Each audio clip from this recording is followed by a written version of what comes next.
everyone, and welcome to the Regenerative Travel Summit, a United Nations Climate Week NYC event. We are back for day 2. My name is Alexandra Avila, co-founder of Rhea Communications. For those of you who joined us yesterday, thank you and welcome back. We hope that you find today to be just as enlightening and informative as we continue to explore how to move beyond sustainability to regeneration in order to reverse climate change and use tourism to rebuild for a more positive future. We designed the summit to speak to 3 key stakeholders. Yesterday, we focused on the traveler and informing them on the threats and advancements in land management, marine conservation, and aviation innovation. Day 2 has been designed for the media. As a publicist myself, I know the power of the written word and the influence that the media have in shaping our decisions. And in just a moment, we'll hear from 5 travel companies taking alternative approaches to sustainability. At 9 a.m. Eastern Standard Time, we'll celebrate World Gorilla Day with the president of the Dian Fossey Gorilla Fund, and we'll discuss how NGOs, hotels, and government in Rwanda successfully collaborated in conservation to safeguard the mountain gorillas and its local communities. We'll end with our last panel at 10 a.m. Eastern Standard Time with a lineup of award-winning international travel writers as they'll discuss the role media have in creating impact.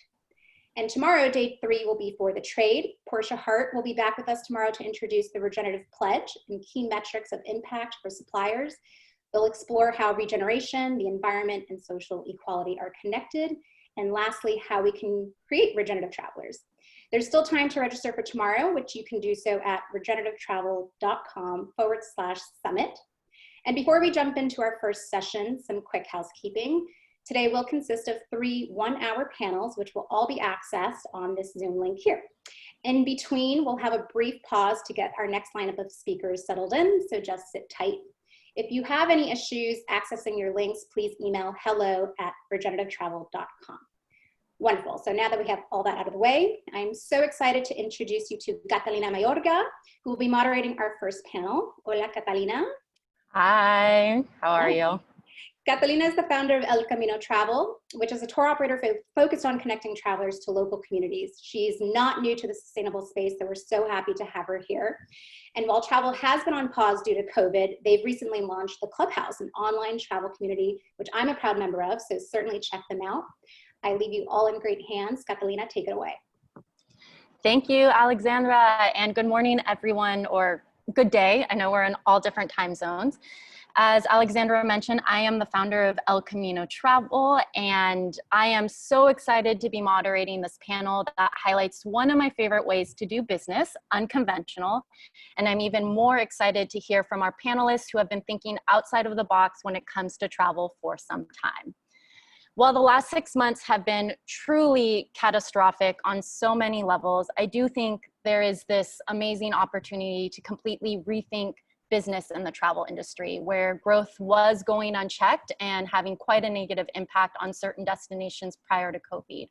Amongst colleagues, we have described the global pandemic as the great equalizer. It has impacted all of us in the travel industry. It does not matter the size of your business. Everyone from the major airlines and corporate hotels to the small mom and pop shops like myself have been brought to their knees. Whatever the normal was before COVID-19, we will never go back to that. I think that is clear, and we have a huge opportunity here to reimagine and play a part in actively creating the new normal in travel. We can either be architects of this new normal or bystanders, and I think all of us are here because we want to be architects. As one friend described it, it's like this forest fire has completely come through, literally and unfortunately figuratively.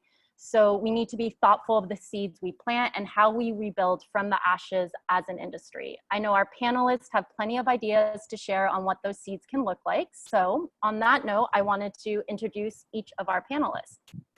Zita Cobb, the CEO of CEO of Fogo Island. Growing up on Fogo Island, Zita developed a deep belief in the inherent value of place and a profound respect for the human ways of knowing that emerge from respectful relationships with nature, culture, and community. After completing high school on Fogo Island, Zita decided to study business in order to understand the global economic systems that had disadvantaged Fogo Island, and numerous other small communities, bringing many to the brink of extinction. After completing university in Ottawa, she took on increasingly senior financial roles in the high-tech industry. She is most recognized for her work with JDS Vitel, subsequently JDS Unaphase, where she contributed to building the company into one of the most successful high-tech innovators in history. Zita returned home to Fogo Island in the early 2000s, and along with her brothers, Anthony and Alan, began to build ShoreFast Initiative. In 2016, Zita was awarded the Order of Canada in acknowledgement of the work of ShoreFast in collaboration with the community of Fogo Island to help secure a more resilient future for this singular rural place. She now dedicates her full time and energies to the active direction and management of ShoreFast and other projects on Fogo Island. Jordy McKay Lewis is the co-founder of Polaris. Jordy served as a captain in the British Army regiment, deploying twice to Afghanistan before running a series of businesses across Europe.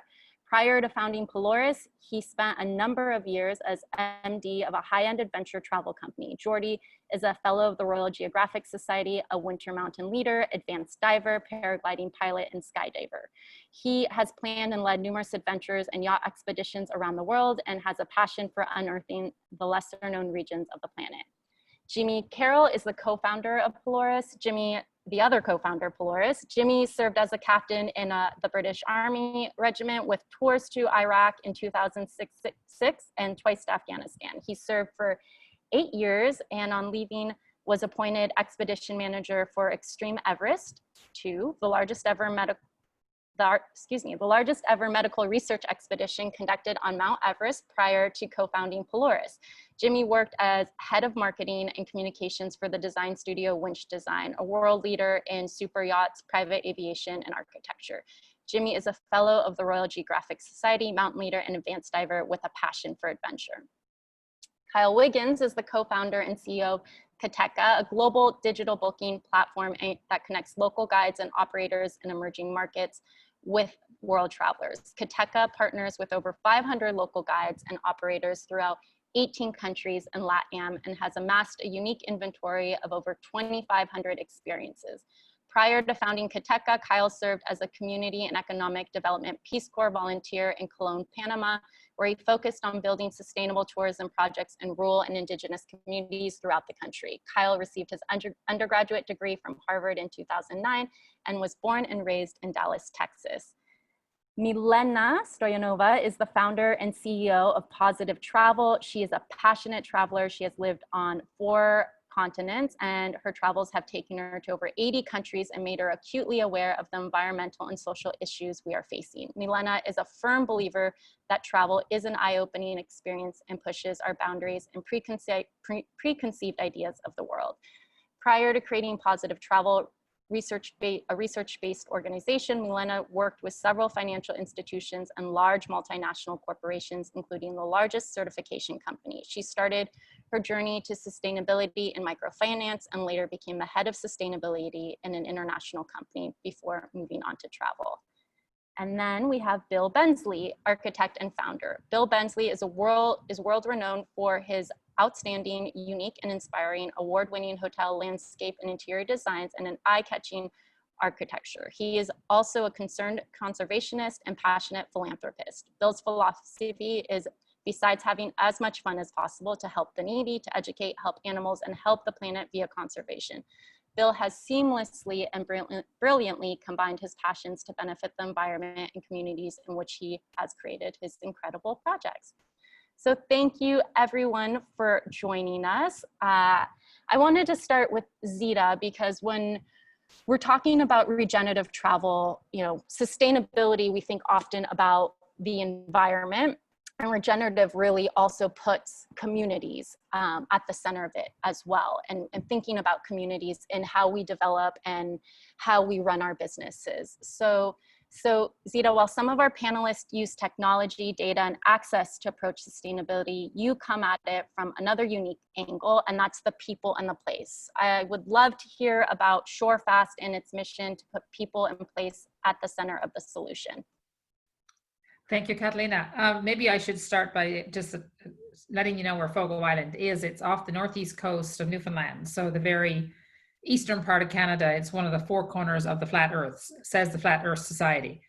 And this is an island that's 4 times the size of Manhattan, which today has about 2,500 people spread among 10 different communities. And I grew up on this island. We were fishing people. And so we suffered from the industrialization of the fishery. We were small boat fishermen, fishing people for centuries. And when the fishery was industrialized, the inshore fishery that we were a part of collapsed. So when we started our projects about 15 years ago, we were really focused on what my old boss used to say, which is the most important thing is to keep the most important thing, the most important thing. And I'm a big fan of Schumacher, E.F. Schumacher, the economist who's gone now. And he had many great sentences, but the ones that are the departure point for our thinking is nature and culture are the 2 great garments of human life. Business and technology are the 2 great tools that can and should serve them. And so back to the most important thing, surely it's nature and culture. Place holds nature and culture. And so we organized ourselves to optimize for that. We work with, and maybe we'll come to this in another part of the conversation, but we work with philanthropy and business. The businesses we started belong to the community because our business model is, we started at the Shorefast, which is actually a registered charity of Canada, which owns the Fogo Island Inn and owns some other social businesses that are effectively 100% owned by the community. So we try not to think about, well, we don't think about regenerative business as an add-on. We build it in. It's embodied in everything we do. Thank you so much, Sita. And Bill, you, in January 2020, you released a Sensible Sustainability Solutions white paper for the global hotel industry. Can you tell us a little more about how this came about and how this has been received by the industry? And what were you hoping for this paper to achieve? Good question. I've been designing hotels for 36 years. And, you know, as an architect, I'm an architect, I'm an interior designer and a landscape architect. I have a company of about 120 people in Bali and Bangkok. Every time you design a new hotel, you get this manual, this book from the hotel companies, whether Hyatt and Aman, whatever. And I've got a stack of them this high, okay? And last year I was going through them, and basically there was nothing that was said about sustainability. There's not even the most sensible things. There's nothing in those standards. And as a hotel designer, what I wanted to do was create this little tiny document that you can find on my Instagram page, Bill Bensley. It's free. It's a 20-page document that says all of the things that I've learned for the last 36 years on 20 pages about, and it's written to owners of hotels, to designers of hotels, and to the hoteliers, the operators of hotels. It's focused to those 3 groups, and it says just the really basic things about how to make a hotel sustainable and how to build a hotel with purpose, as I've been doing for a few years now. So what did I hope to gain from it? Sharing my knowledge. That's all. What do you think's for you, what's the biggest takeaway, or what do you really want people, what's one thing that you would really want from that document for people to take away as they go and build? Go and build. Right now, in my mind, correct me if I'm wrong, but 90% of the hotels that are built today are built for monetary gain, period. The biggest takeaway is that I want the hotel community to think about making money. Of course, you can't go into business without having to think about money, but having a secondary or tertiary thought about how to make that hotel serve the purposes of the villagers around them, or the people around them, or the ecology in which it sits, to be more sensitive. And my paper just says really basically, be sensitive to the environment in which you're in, whether it's social or ecologically. One more question about this. Would you make any updates to the paper now that we're going through a global pandemic, or do you feel like what you wrote still sticks? Well, you know what is that it's funny. It's funny that what I wrote, even before the pandemic, was about don't eat wildlife. Yeah, Oh, don't okay. eat wildlife, right? I own a beautiful resort, a beautiful 15 tent resort on a piece of property on the southern part of the Cardamom National Forest in Cambodia. We have a really big problem there of Cambodians poaching, poaching in both logging and by poaching the wildlife there. For example, over the last 15 years that I've been involved in the project, we have seized over 750 chainsaws that are illegally, and every single week we pick up something like 100 snares, and these snares catch everything from squirrels to baby elephants, and they do exactly that. They catch baby elephants. So we've got a big problem in Cambodia that I've been involved in for a long time, and so yes, my paper dealt with let's not eat those animals that we're not sure about from the forest. Maybe that's not a good thing. Thank you, Bill. And Jordy and Jimmy, as former Army captains in the Royal Army leading reconnaissance missions in Iraq and Afghanistan, you've brought very detailed approach to planning to your clients' trips. So what are you looking for, or steps you're taking in advance to ensure your trips can be as sustainable as possible for your clients? Sure. Thank you, Kathleen. Actually, it's a really good point. Just from your conversation with Bill there, we want to be using a 100% sustainable supply chain by the end of 2021.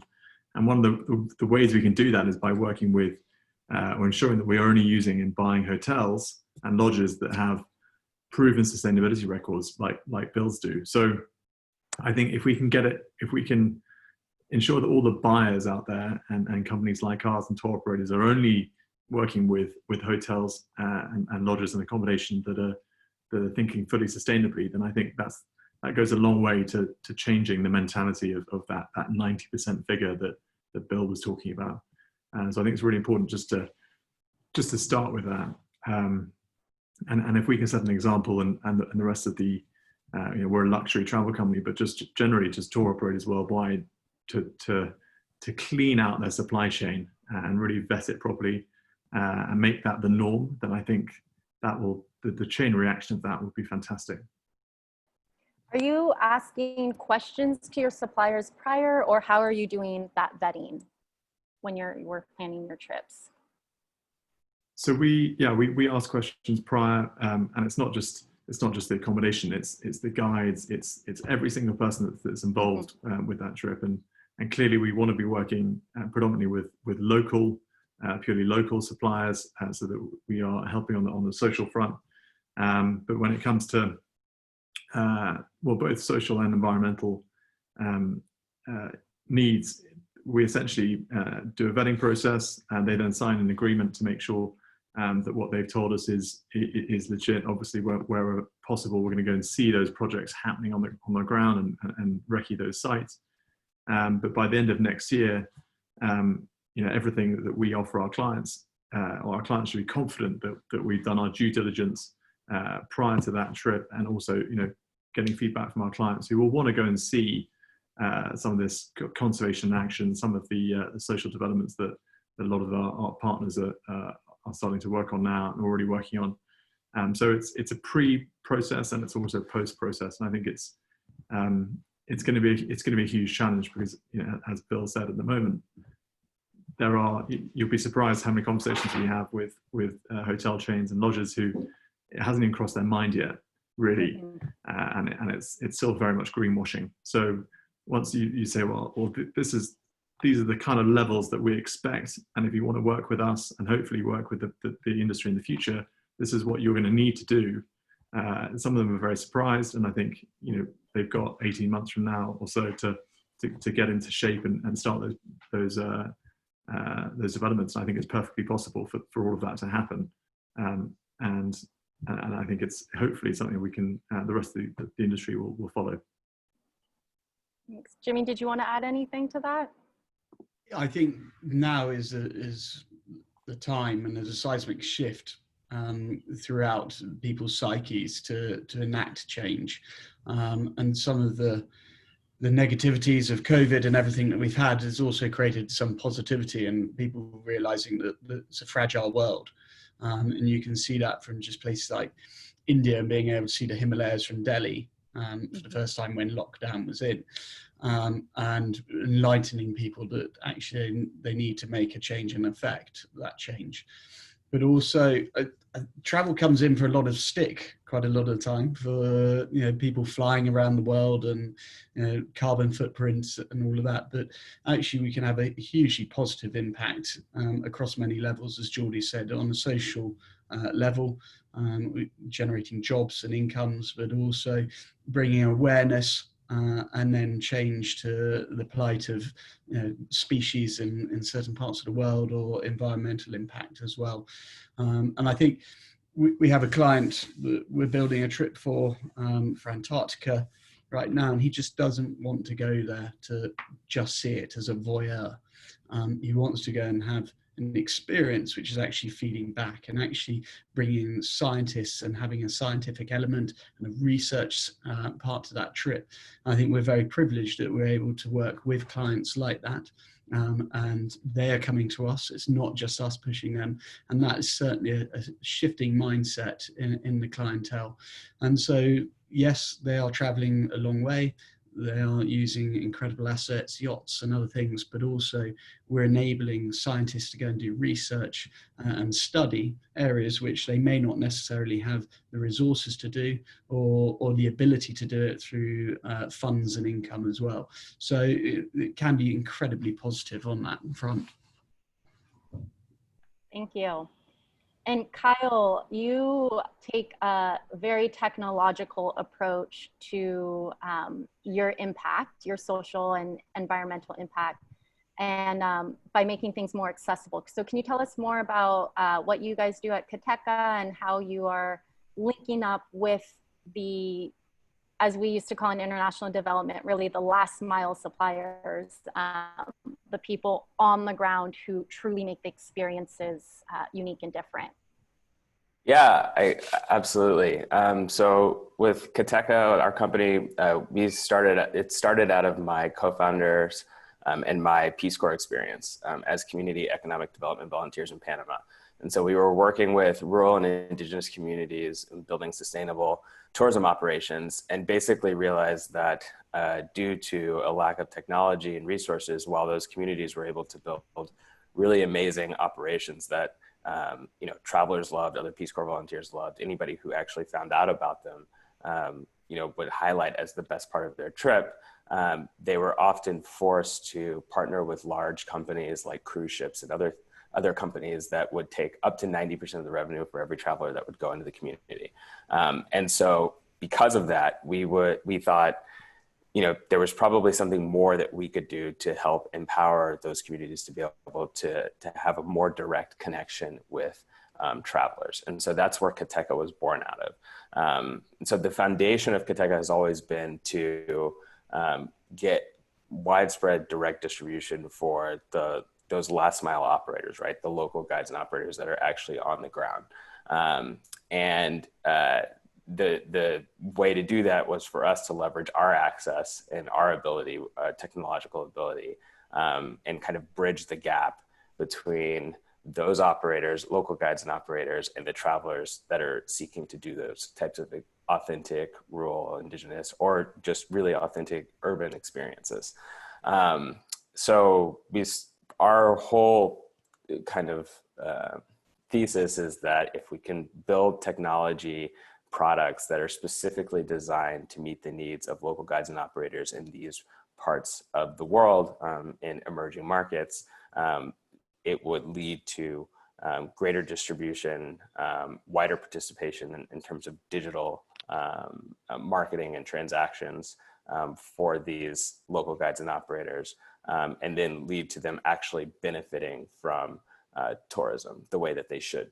And so that's what we've done, is just focus on making it really easy for those types of local guides and operators all throughout the developing world to actually be able to access online tools and distribution systems. So what were those needs, those technological needs that they needed, or what did you find? Yeah, so I mean, the biggest thing is that there's people, and this is what our investors originally would always ask us about, is, you know, isn't there unreliable internet access in a lot of these places? You know, if they don't have good internet access, how are they going to be able to, you know, manage their inventory online, or, you know, basically manage any part of their business online, or market themselves online? And one of the things we realize is, like, so, you know, one of the products that we explain is, you know, I'll back up and say one other assumption that a lot of people have is that people in these regions don't know how to use technology, or would be too confused about technology, or, you know, and so it's just not, they're not a good customer segment. And what we would tell them is that's actually just not true. So, I mean, for the most part, you know, I lived in a community, 5,000 people in a rural village in Panama. And, you know, nobody, I would say maybe one of the families in that community ever had a landline phone, right? But they were all using smartphones, right? Mm-hmm. And so the thing is they all use smartphones. They use them for messaging, they use them to listen to music, they use them to do a lot of different things, right? And so technology is like, when it's accessible, right? These people can use technology just like any of the rest of us, right? It's just a matter of actually making it accessible. So for us, we like to design, what we realize is, because they use WhatsApp and they use SMS most, right? We wanted to design technology that would allow them to interface with the types of technology that they typically interface with on a day-to-day mm-hmm. basis. So for local guides and operators, that means being able to actually, you know, accept bookings via SMS and via WhatsApp that communicates directly with our central booking system. You know, so basically that's just one example of how we're trying to design things around the way that they live, in a way that they're actually operating with, you know, some of the DMCs and other people, you know, by communicating via SMS and WhatsApp, actually allowing them to do that with, you know, distribution systems directly. Yeah, you cannot do business in Latin America without using WhatsApp. It's like how everyone, everyone, like email doesn't exist. It's exactly. You have to do it through WhatsApp. So yeah, I understand that. And Milena, your background is in data and indexing. You decided to apply similar methodologies to travel and to make the traveler more aware. So what are some of the data points that you think are most important for travelers to consider when traveling? Thank you very much. Basically what we've realized is that we're currently in an environment, there's an over-information for travelers and there's a huge amount of noise. And the idea with positive travel was really to help travelers and channel the information in a way that it's easily understood for them on one side, but also make it very visually appealing and create an emotional connection. So travel is not about only data, it's also about the emotional connection that we have with the place. So that's how the idea of positive travel was born, and we're working on two levels. We're working basically on a macro level and on a micro level. The macro level is looking at the wider issues such as maybe plastic waste, or it can be anything to do with water, sanitation, environmental, but also social issues like inclusivity, or wider topics like, for instance, oceans. And we have just completed an index on oceans, which is called the Positive Oceans Index. And what it aims to see is how, as travelers, we actually impact places which are located in oceans, but also how these different destinations and countries manage the destination itself in terms of things like biodiversity, coastal development, activities by the coast, and things like conservation.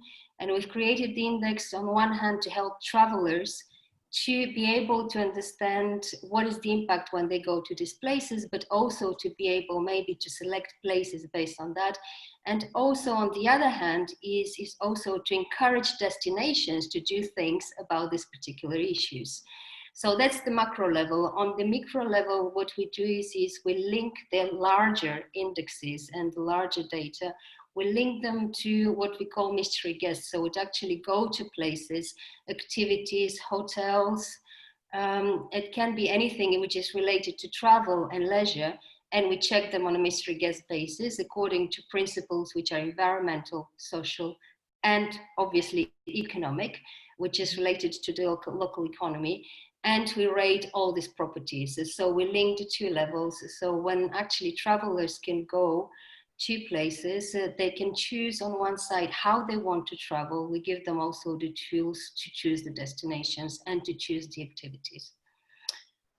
Is there one question you would want every traveler to ask themselves before, based on all the data you've seen and all the work you've done, but one question they would ask themselves before booking an experience or maybe booking a hotel that you think would be important? Yeah, I would say the most important question is what is the type of experience I would like to have, and what is the footprint I would like to leave behind. And when we speak about footprint, it's not only environmental, but it's also social. So it's how do I interact with the local communities? What do I do? And what we see more and more is that also in terms of what Jordi and Jimmy are doing is people are not traveling for the sake of traveling. They're actually traveling for the experience. They're traveling for the adventure. There is more and more combination, different levels between people going to places and actually wanting to do something for the place as well.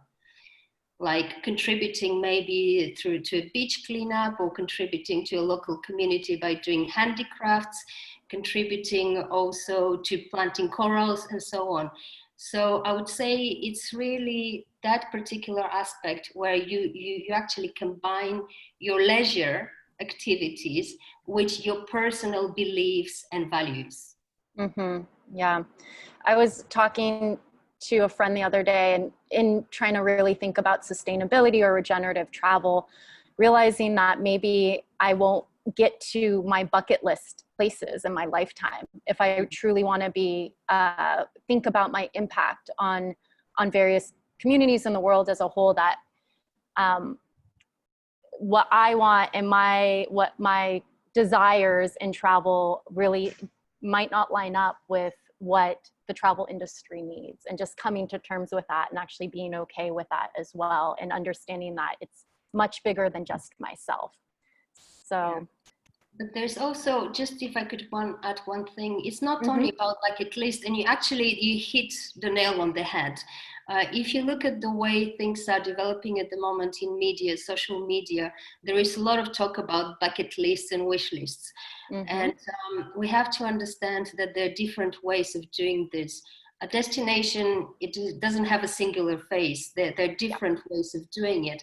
And the question is that, how do we actually go to a place, and how we experience this makes all the difference. Yeah, maybe going off season exactly. Could be great. Maybe not the most perfect weather, but still great weather in a lot of destinations. So I have a question for all of the panelists. We talked, or on the panels yesterday, they talked a lot about the environment and definitely about the communities. And I wanted to dig in a little bit deeper about the communities you all are working with and exchanging ideas with, and really, your community engagement. So, and how you think about the impact your clients or guests are having on the local communities, and kind of what have you learned about working with local communities? Sita, maybe we'll start with you. I think we have to start by thinking about what we're trying to achieve with the work we're doing, whether we are operating a travel or tour company or a hotel or an inn, as we are. It all starts with the why. And if you have a clear why, then you'll figure out how pretty quickly. So in our case, our why was to put another leg on the economy of this island and to do it in a way that is supportive of culture and the social situation. And of course, done in a way that has the minimum adverse impact on the environment. Nobody makes better decisions about the local than local people. Mm-hmm. And so I think back to Bill's point about how hotels are developed, if you are developing a hotel for the purpose of making money, I think that's already just a question. Like, should that be even done? Because you're already in the shallow water then, because then you're inviting the local people to come in and sell trinkets in the lobby on Friday night. Like, it already becomes a very superficial engagement. And so I think local communities which hold the nature and culture of that area, they need to have more power.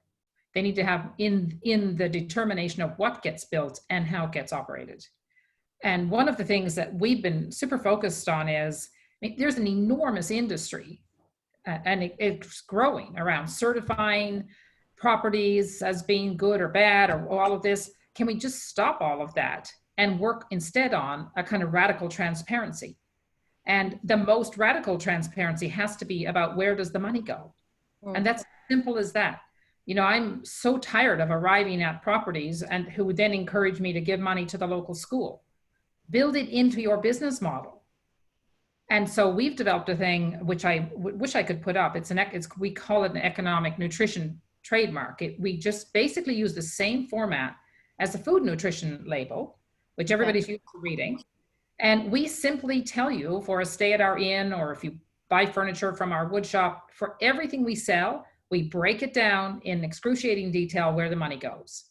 It makes it very easy for travelers or someone buying a piece of furniture to be able to spend the money to support their own values. And then we can avoid all of the greenwashing and the social washing and the marginalizing of local people, and because it's not dignified for local people and it's not dignified for the visitors. You just said social washing. I feel like that's going to be a new term that we're going to hear more and more. You know, we've heard greenwashing. Yeah. So on that note, what were kind of, when you started building Shorefast and really thinking in this more holistic way, what were the types of conversations you were having with the local community? How were you bringing them into the development of? Well, in our development, there is no private gain. It really belongs to the community. So we're already starting in the deep water. Okay. The design brief, I don't know if you've looked at the Fogo Island Inn online, but it's a kind of radical piece of architecture. Yes. And the design brief for the architect was actually quite simple. It was, you have to figure out how to express in contemporary architecture what we have learned in 400 years of clinging to this rock.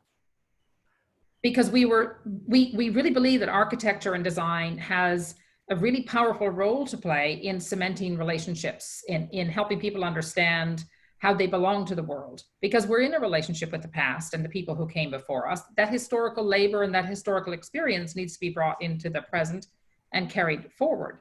And so using objects and design is such an important part of it in architecture to embody the things that have meaning. So it took us 7 years of conversations to figure out what to build. It didn't come, as Bill described, in some big, money focus thing around what we want to build and how much per room and all of that. Ours was like rooting around in old cupboards and rooting around in people's hearts and trying to understand what matters to us.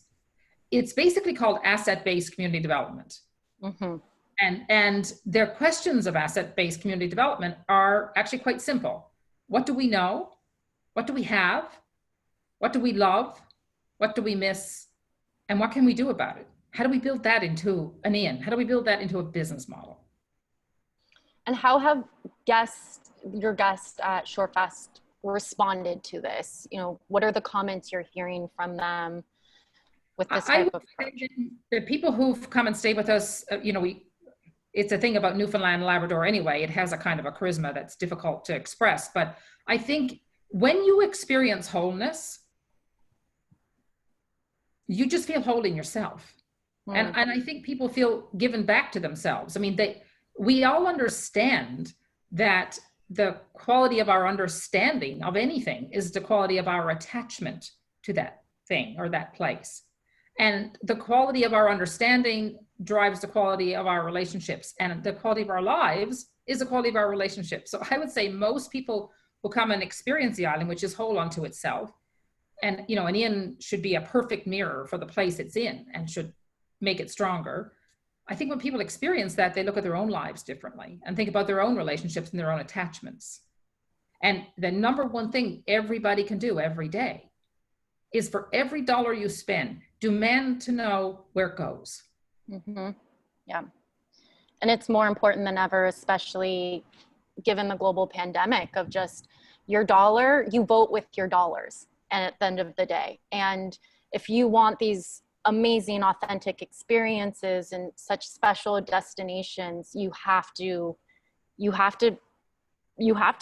buy that. And, you have to purchase that, and that's what's going to keep, these types of experiences. You have to create demand, as Jimmy and Jordy were saying earlier, of the problem is there's not enough demand. So, but it looks like travelers are demanding that more and more.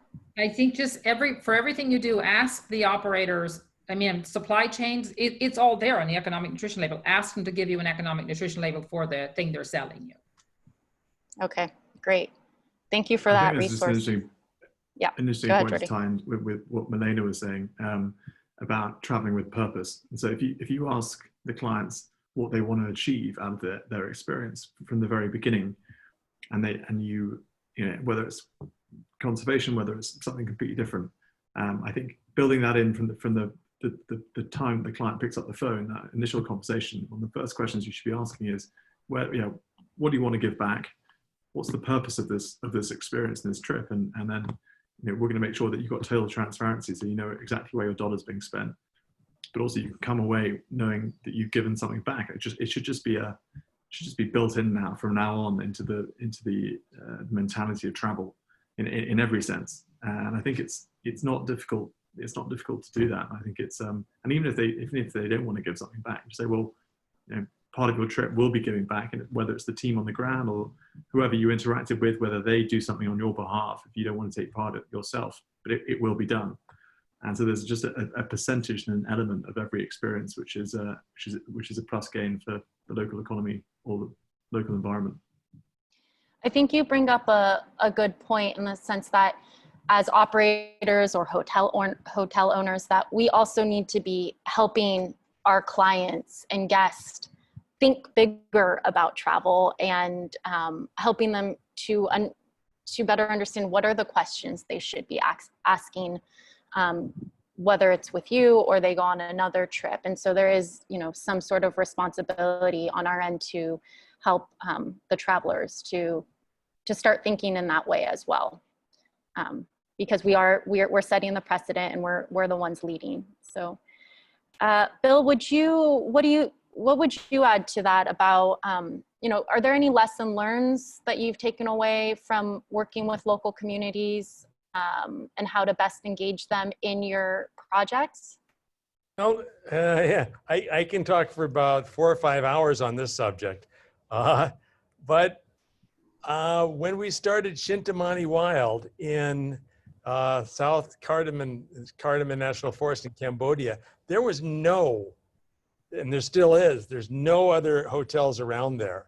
And there's a huge, beautiful forest there.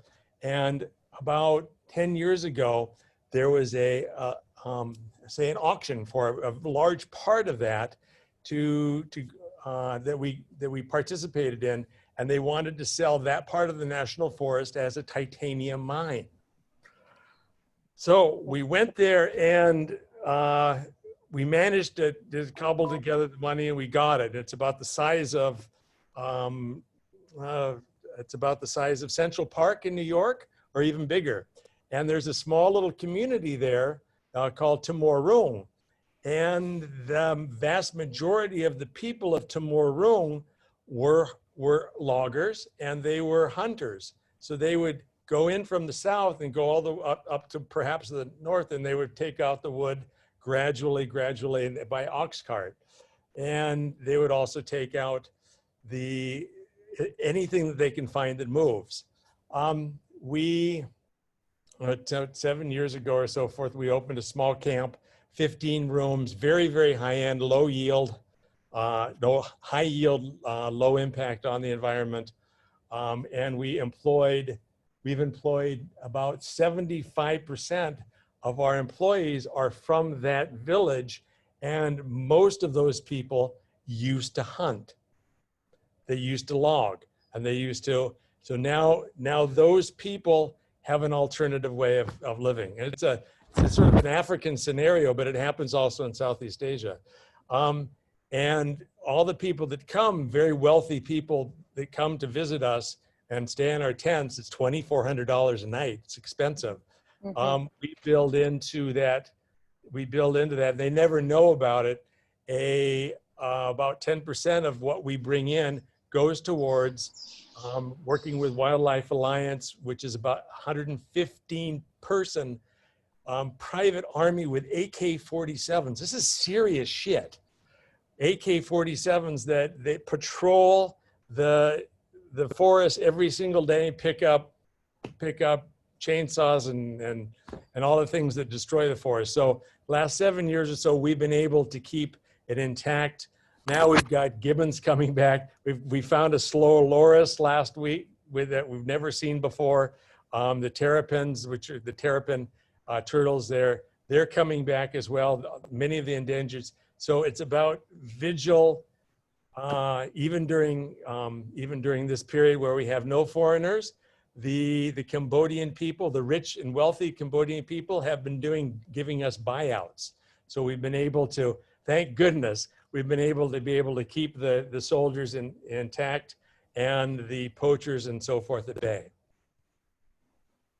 Thank you, Bill. So that's another question I have. We have a lot of, you all work in luxury travel, but is there a way to really build this in and make this core to every single price point within, the industry? Absolutely. Yeah. Why do you say that? How to say this? What we're doing is not unique in the Cardamom National Forest. There's an Anantara to the north of us, and they are a 2-star, 3-star property that has a much lower budget and so forth, but they're doing the same thing. Mm-hmm. In Cambodia, where the average wage is something like $90 a month, we don't necessarily have to have huge budgets. But what I chose to do is, on my piece of property there is something that I know, it's luxury travel. So I know how to make that. I know how to make 15 tents really work for the benefit of conservation. So I used what I knew to do that, but there's all sorts of ways to do that at every single level, and I encourage everybody to do so. Kyle, what would you say to that? Because you're working directly with the individuals who truly make these experiences unique and different, and give insight into the destination. How are you thinking about sustainability and regenerative travel? Yeah, I mean, I think that. So I've really enjoyed what everybody has been saying on this panel, and I've been taking some notes just on their approaches, and it's really encouraging to hear that they're, at all ends of the spectrum, everybody is thinking about how to make things better, how to make things more sustainable, more regenerative. Our philosophy really has been that while it's important to have a lot of top-down approaches, that what we've seen is that the greatest change happens when you're doing it from the ground up. And I really appreciate also what Zita was saying too, about thinking about like the assets that you have in the community and bringing the community into whatever it is you're doing. Even if it is a 5-star hotel or a 5-star experience, it's about basically involving the community, not just as a, hey, you can sell your artisan goods in our lobby, but more like thinking about how does everything we do affect this community as a whole, right? And how are they also going to be a part of everything that we do? And so for us, that's exactly kind of how we have approached it. You know, we have a lot of our travelers. Originally, we thought most of our travelers, when we started just the marketplace, we thought most of our travelers would end up being, you know, backpackers and people who looked like Peace Corps volunteers, right? And it turned out that that was not the case at all. You know, most of our travelers were, you know, more affluent, or, you know, basically in this stage where they've done the backpacking thing before. They knew what a really authentic, amazing experience was, and they were willing to spend more money in order to have it, but also in order to make sure that the way they were spending was responsible. And so we learned a lot about travelers in that way. Like, there really is a demand for this. This is not like, you know, this like, oh, you know, this, hey, this is a way for you to give back. I mean, people are doing this just to enjoy their trip, you know, to actually see something that's real and actually experience something that's real in a way that's not harmful. And I think that there's huge demand for that. And I think that the best way to achieve that and the best way to produce that is to meaningfully involve, you know, all parts of the chain, right, in the production of, you know, what it is that we're selling and what it is that we're doing. And I think that's how all stakeholders end up benefiting from travel. Yeah. Absolutely.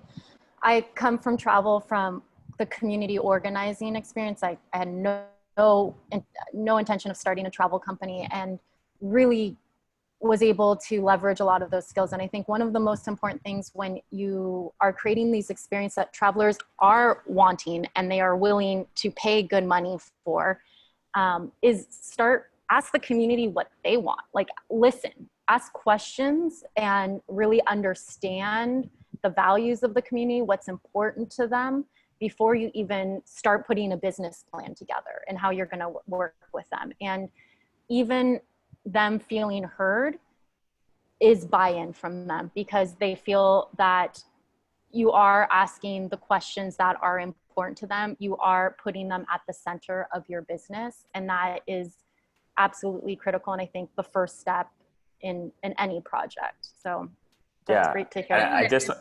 Oh, go ahead. Sorry. No, Kyle, I would add to what you said and to what you're saying, Kathleen, that it's also good for your business, because the world has been flattened by a plague of the generic. And I think we travel to get away from the generic. The specific is where joy lives, knowledge lives. We go for the specific. And that exists in the place, in the culture, in the people who understand that place. And so the more core place and people are to what you're doing, the more specific it will be, the more successful it will be. Yeah. On that note, do any of you have any thoughts or can share any challenges you've experienced trying to really integrate the local community into your projects? And then how have you navigated that? Yeah, maybe if I can just mention something. What's very interesting is that the more research we do, the more we realize is that travel is actually going into the space of local communities. And very often we actually forget that we're visitors there, and it's actually their space. And it's also their space for leisure and recreation. So it's not our right to go and use it there. And what's been very interesting is to see that very often as travelers, especially to countries as more affluent travelers are coming from more developed countries, going into less developed countries, we forget that these people's right to use this space as travelers. And this is one thing we keep trying to educate people, is to say, you know, go and actually understand that this is also their space. So that's very interesting. I also wanted just to make a comment about what Zita said in terms of the labels and in terms of these green certificate labels. Recently, we did just a game or sort of a challenge for travelers on social media to see how many of the green labels they recognize. They didn't recognize any of them, which was amazing. So once again, it's going back to understanding what the high level of what we create as a travel industry, what travelers want, and again connected to the communities and what it means to them at ground level. So I just wanted to add this to what Zita said, which is actually very pertinent. Perfect. Thank you, Milena. Yeah, does anyone, I think it sounds easy enough to work with the community, but I know with my work in international development, there can be definitely some challenges as well. So I would just love to hear if anyone can, Bill or Kyle, looks like you. Yeah, I mean, obviously, because that's a lot of what we do. And I think that's also one of the biggest things we have to convince, we have to convince investors, and we have to convince other shareholders and stakeholders about, that we are able to actually do this work in the community. I think there are definitely a lot of challenges, especially when we're looking at technology adoption. And that's, again, I think that's where we have to say to ourselves, okay, look, our thing isn't just to take what's working in Paris or New York, and then drop that in the middle of an indigenous village in Panama and say, this is what you guys have to learn, like learn it, but it's more of thinking about who they are and trying to design things around them. What that means is that it does take longer. You have to do, you have to do all the aspects of product design, kind of starting a little bit, in some ways starting from scratch, but I think that's the way that you should be doing it anyways, right? Like for whoever you're building something for, whoever your customer is, you should be, building something that's unique and that's specific to them. And that also then has the ability to scale, across a particular region and across the world. And so there are definitely challenges though, when you talk about trying to change the way that people's behaviors. I also would say too, in working with communities, kind of going back to the last point, there's also some education that happens around for those communities to not undervalue themselves, right? I think that they think about, the things they have to offer, and they will severely undervalue, what that means to a traveler who's coming from Amsterdam or coming from Germany, where they want to sell it for almost nothing, and you kind of have to, work with them, not take advantage of that and say, great, you pay me, I'll pay you that, and then I'll charge these people 1,000 times what you just said, but really work with them to be like, hey, it's in my interest for you to benefit greater from this, and in a way that doesn't make you feel like you're taking advantage of anyone as well. Yeah, really, really good point, and something that's been important for us as a company. And we've seen such amazing things when you really teach them the value of what they're worth. So unfortunately, we have to wrap up because we have 2 minutes left. But I really appreciate everyone's insight. I know we could go on and on. I know, Bill, I'm so sorry. I'm getting private message that I that I have to wrap up, but so thank you everyone again for joining us, and we're excited to see how this conversations continue throughout the panels and throughout the day. So thank you, everyone. Thank you.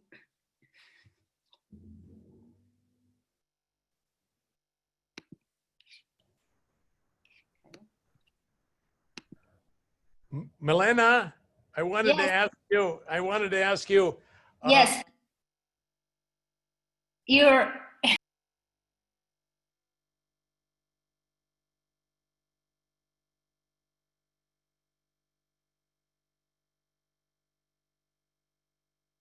It's 20 hours.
Hi, everyone.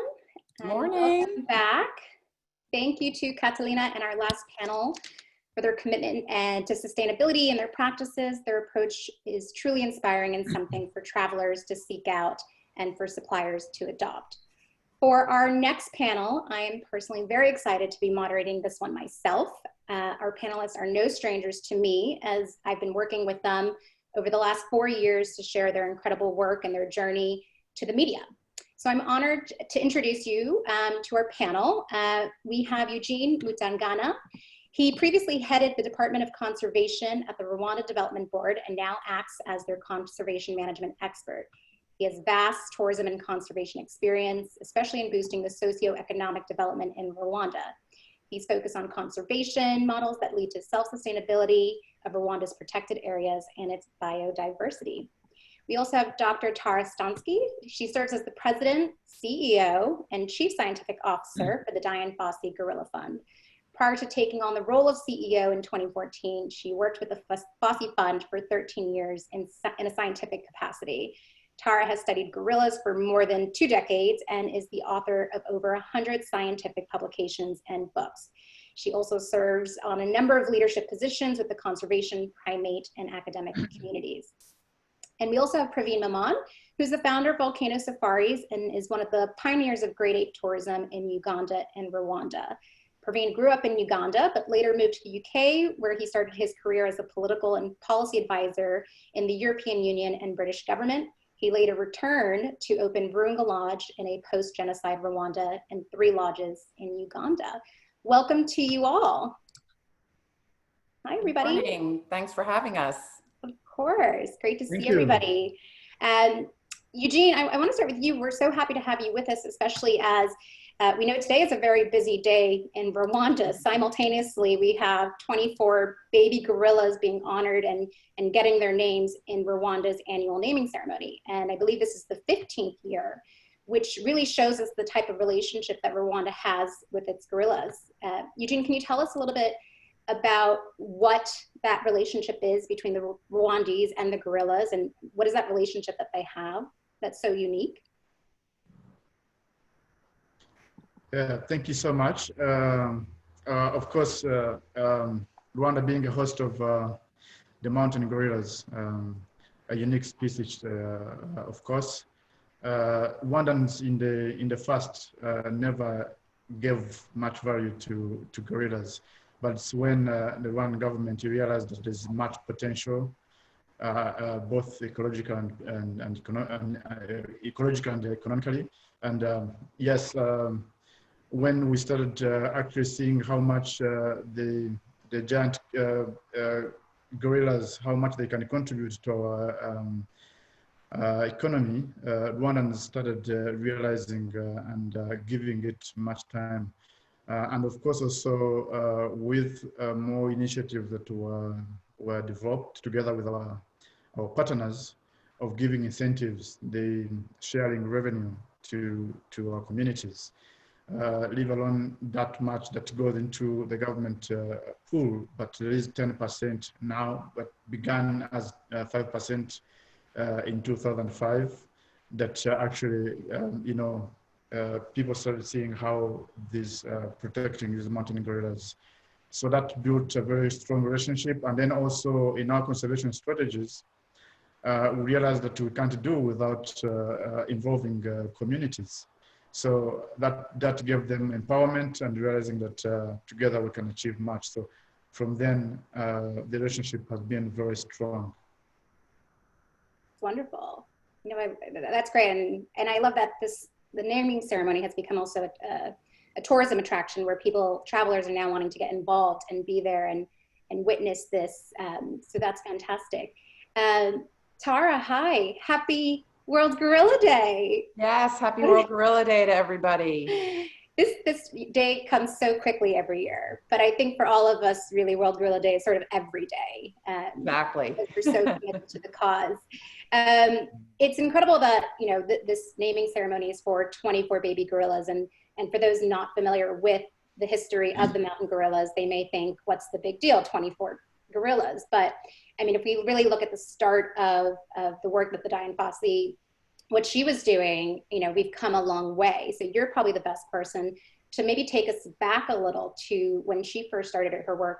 What was the state of mountain gorillas, and what was that relationship that humans had with gorillas and their perception, and maybe how have we evolved from that point?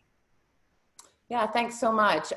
So World Gorilla Day is also the anniversary of when Dian Fossey started her groundbreaking work. So it was 53 years ago today that she established the Karasoke Research Center in Rwanda.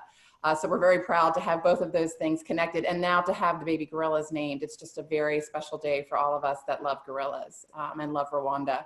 But when Dian Fossey started, no one really understood gorillas. You think about what was the popular image of them at the time, and it was kind of King Kong, ferocious beast, they're gonna hurt you in some way.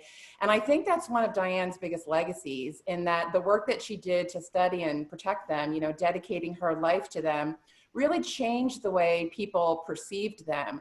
And I think ultimately that's led to the tourism industry, people wanting to go see gorillas for themselves, which has been such an important part of the conservation equation for mountain gorillas. So at the time when Dian started her work, mountain gorillas were in decline. In the early 1980s, there were only 250 of them left in this part of the world. And just about a year and a half ago, the governments of Rwanda, Congo, and Uganda announced that that population had gone up to 604 individuals. So it's still very small. There's another small population in Uganda. So in total, there are only about 1,000 mountain gorillas left on the planet. So there's still a conservation dependent species, but I think the great news is that it's going in the right direction, and that's not a story that we hear very much about conservation. For sure.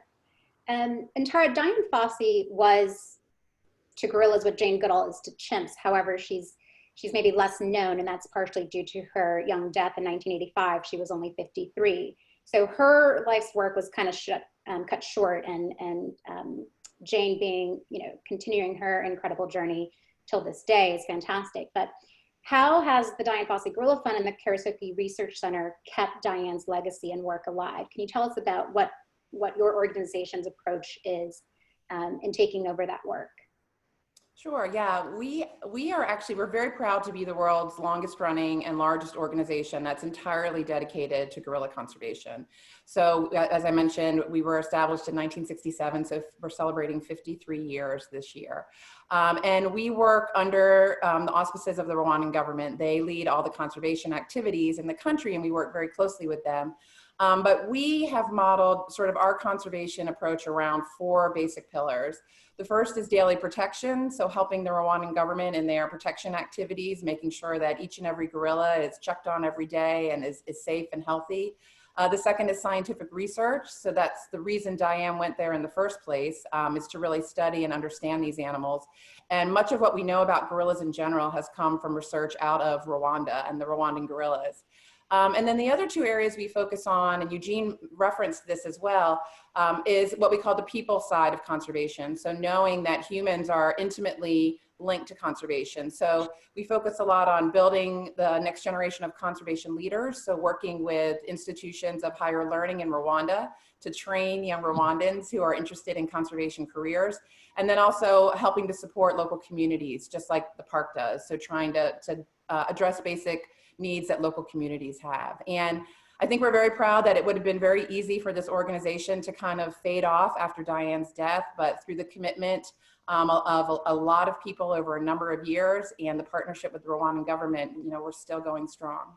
That's amazing. And that was actually leading into one of my questions, and the topic of the panel of how can organizations, the private sector and the government really collaborate together. And this is one incredible case study that we have here in Rwanda. What do you think is so unique about your partnership with working with the parks and the government, Rwanda? What are your thoughts on how you can't do this alone by yourself? Why you do need to have that partner in this? And then also, how did you guys, I'm sure it's something that took time. How did you guys get to this point where you're both working on the same agenda and on the same goal moving forward? I think that the success story for mountain gorilla conservation it's really a story of the Rwandan government's commitment to conservation. I think, you know, I've worked in a number of countries throughout my career, and I've never seen the kind of leadership around conservation that exists in Rwanda. I mean, the government has put conservation as a top priority. Almost 10% of their land is dedicated to national parks. They just established another national park a few years ago. And so when you work with a partner like that, that is really setting the conservation agenda and setting the bar high, it makes it a lot easier to get your work done and to ensure that the work that you're doing on the ground is successful.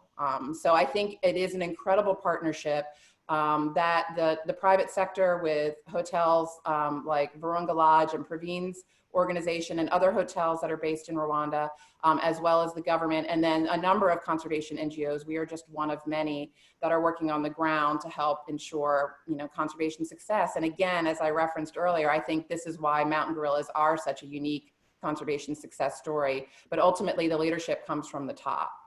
Yeah, that's so good.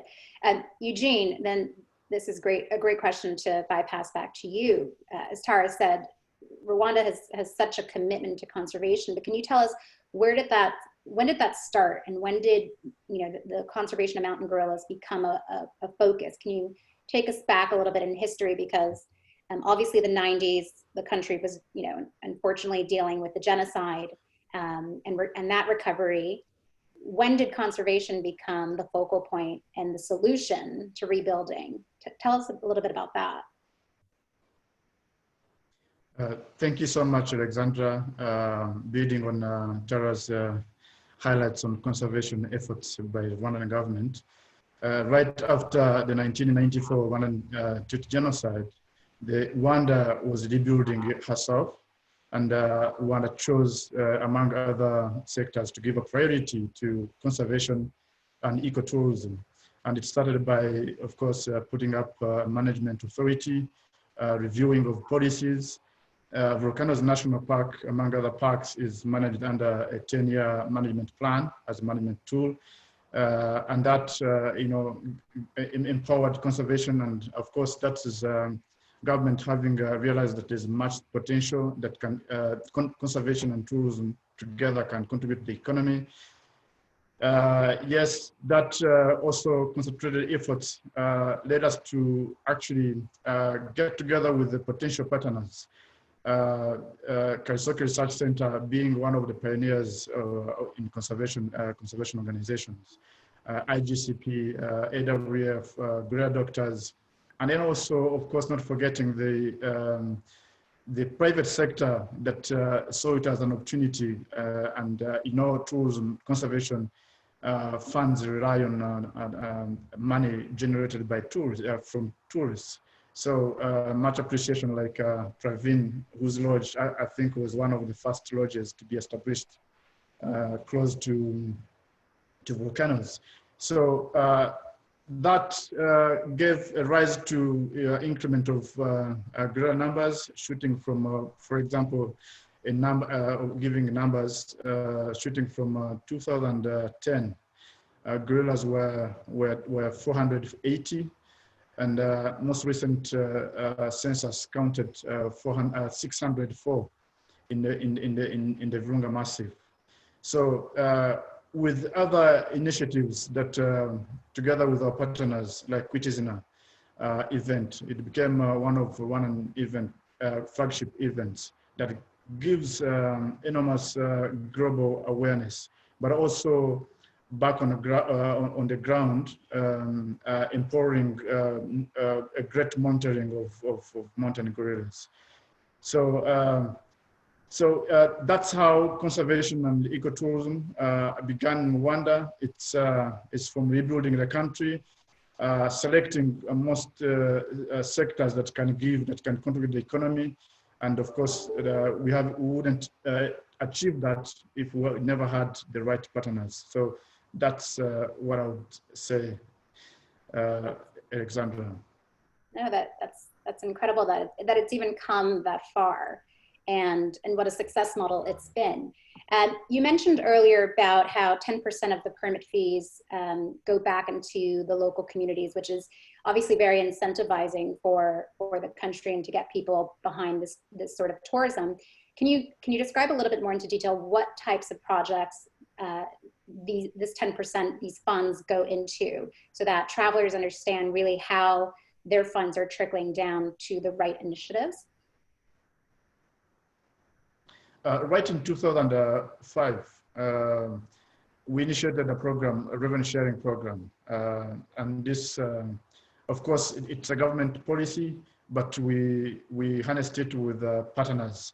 And we began with 5% of the total tourism revenues from our national parks, but a bigger percentage coming from Volcanoes National Park. Almost 92% of that 5% was coming from gorilla tourism.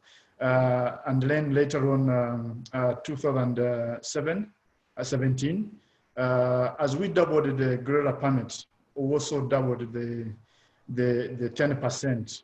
And this actually increased the percentage of all the portion that goes into community livelihoods. Of course, we look at education first, health centers. We contribute in building schools, health centers to the communities that are adjacent to Volcanoes National Park. We also look at income generating projects in agriculture. We fund things that are like milk collections that help the communities add value to their products. We help communities form cooperatives to better manage the funds that they receive from this scheme. So communities have received so far about 5.3 billion Rwandan francs. And that contributing to about 663 projects in total. But when you look at what the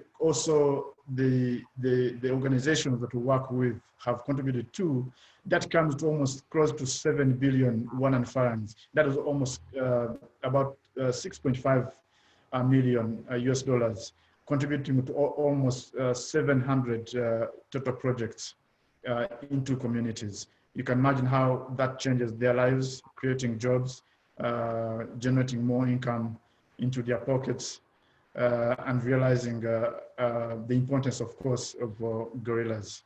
Sure. And that's just from the profit share. That doesn't even factor in how the tourism side helps in employing the locals and the money they're being spent there. So that's incredible. And you mentioned how you guys doubled the permit fees. So they were 750 and then they jumped to 1,500. And I think a lot of people in the industry were a little concerned, like that's a lot of money for a 1 hour experience. We would all agree it's worth every penny of it. What was the confidence that you guys had, and also what was the reason for saying, let's make this move and let's charge more? Was it that you felt the experience was being undervalued, or you felt that the demand was there and this was a way of controlling demand and making sure there was no over tourism? Walk us through, because it was a very important decision you guys made. Walk us through how you came to that conclusion. Thank you, Alexandra. I think that, first of all, originates from the fact that Rwanda values the rich resources that we have. Volcanoes National Park, it's 160 square kilometers, very small compared to other national parks in the country that surround Rwanda. So if we don't think of managing it sustainably, then probably we would be conserving for only 10 years, and then we don't do in the future, and then the future Rwandans miss. So one was to actually maintain low volume, high value, keeping less low footprints, but generating income that contributes to the Rwandan economy. But also, of course, Rwanda puts its community at the center of conservation. So we were doing that much to improve the livelihoods of Rwanda, but more especially to communities adjacent. You can imagine when we increased the permit, we doubled the community percentage, that money that goes into projects for the communities. So it's increasing, and that actually without COVID-19, we were envisioning by 2024 to actually increase by 400%. So The permit you can imagine increasing the how permit fee? no, increasing the money that goes into communities. Oh, okay. Without COVID, paying 1,500, that's what would lead us to by 2024. Well, I hope we can get back to that mission because that would be incredible. And so since you increased the fees, last year, 2019, you guys had an incredible year. Rwanda saw 17,000 gorilla visitors, which generated around 107 million US dollars for the country, which again, is getting trickled down into the local communities. And that was a 59% increase from the year before. So clearly it's working, and some risk are worth taking. And this one certainly paid off for everyone. So that's very exciting. Thank you. Praveen, I want to jump over to you for a moment. Hi there. Hello. Hi. $1,500 for gorilla permit. When you first came back to Uganda and Rwanda in the 90s, and you started doing these sort of, what gorilla tourism was, which really wasn't much back then, did you ever envision that experience people would pay $1,500 for 20 years later? Gosh, I think I've seen a lot of change in my life generally, and a lot of change in the Great Lakes, and especially in Rwanda. I first went to Rwanda to the border of Rwanda as a child. So that's some time ago. I might be slightly older than some of you. And that was in the 60s when Fossey had started working there, as you know. And in the 90s, when I first went from Uganda to have a look at what was happening on the Rwandese side in 1998, it was still a conflict zone. And Eugene will remember this as well, that it was a time of great uncertainty, great instability, great challenges for the Rwandese government to consolidate the country. So when we started doing tourism very carefully and very slowly, with very close collaboration and support from the Rwandese government, the Rwandese military, international diplomats, in 2000, it was a very basic affair, let's put it like that. The infrastructure obviously had been destroyed, and it was all very makeshift. The government was trying to get the country going, and it was under tremendous pressure.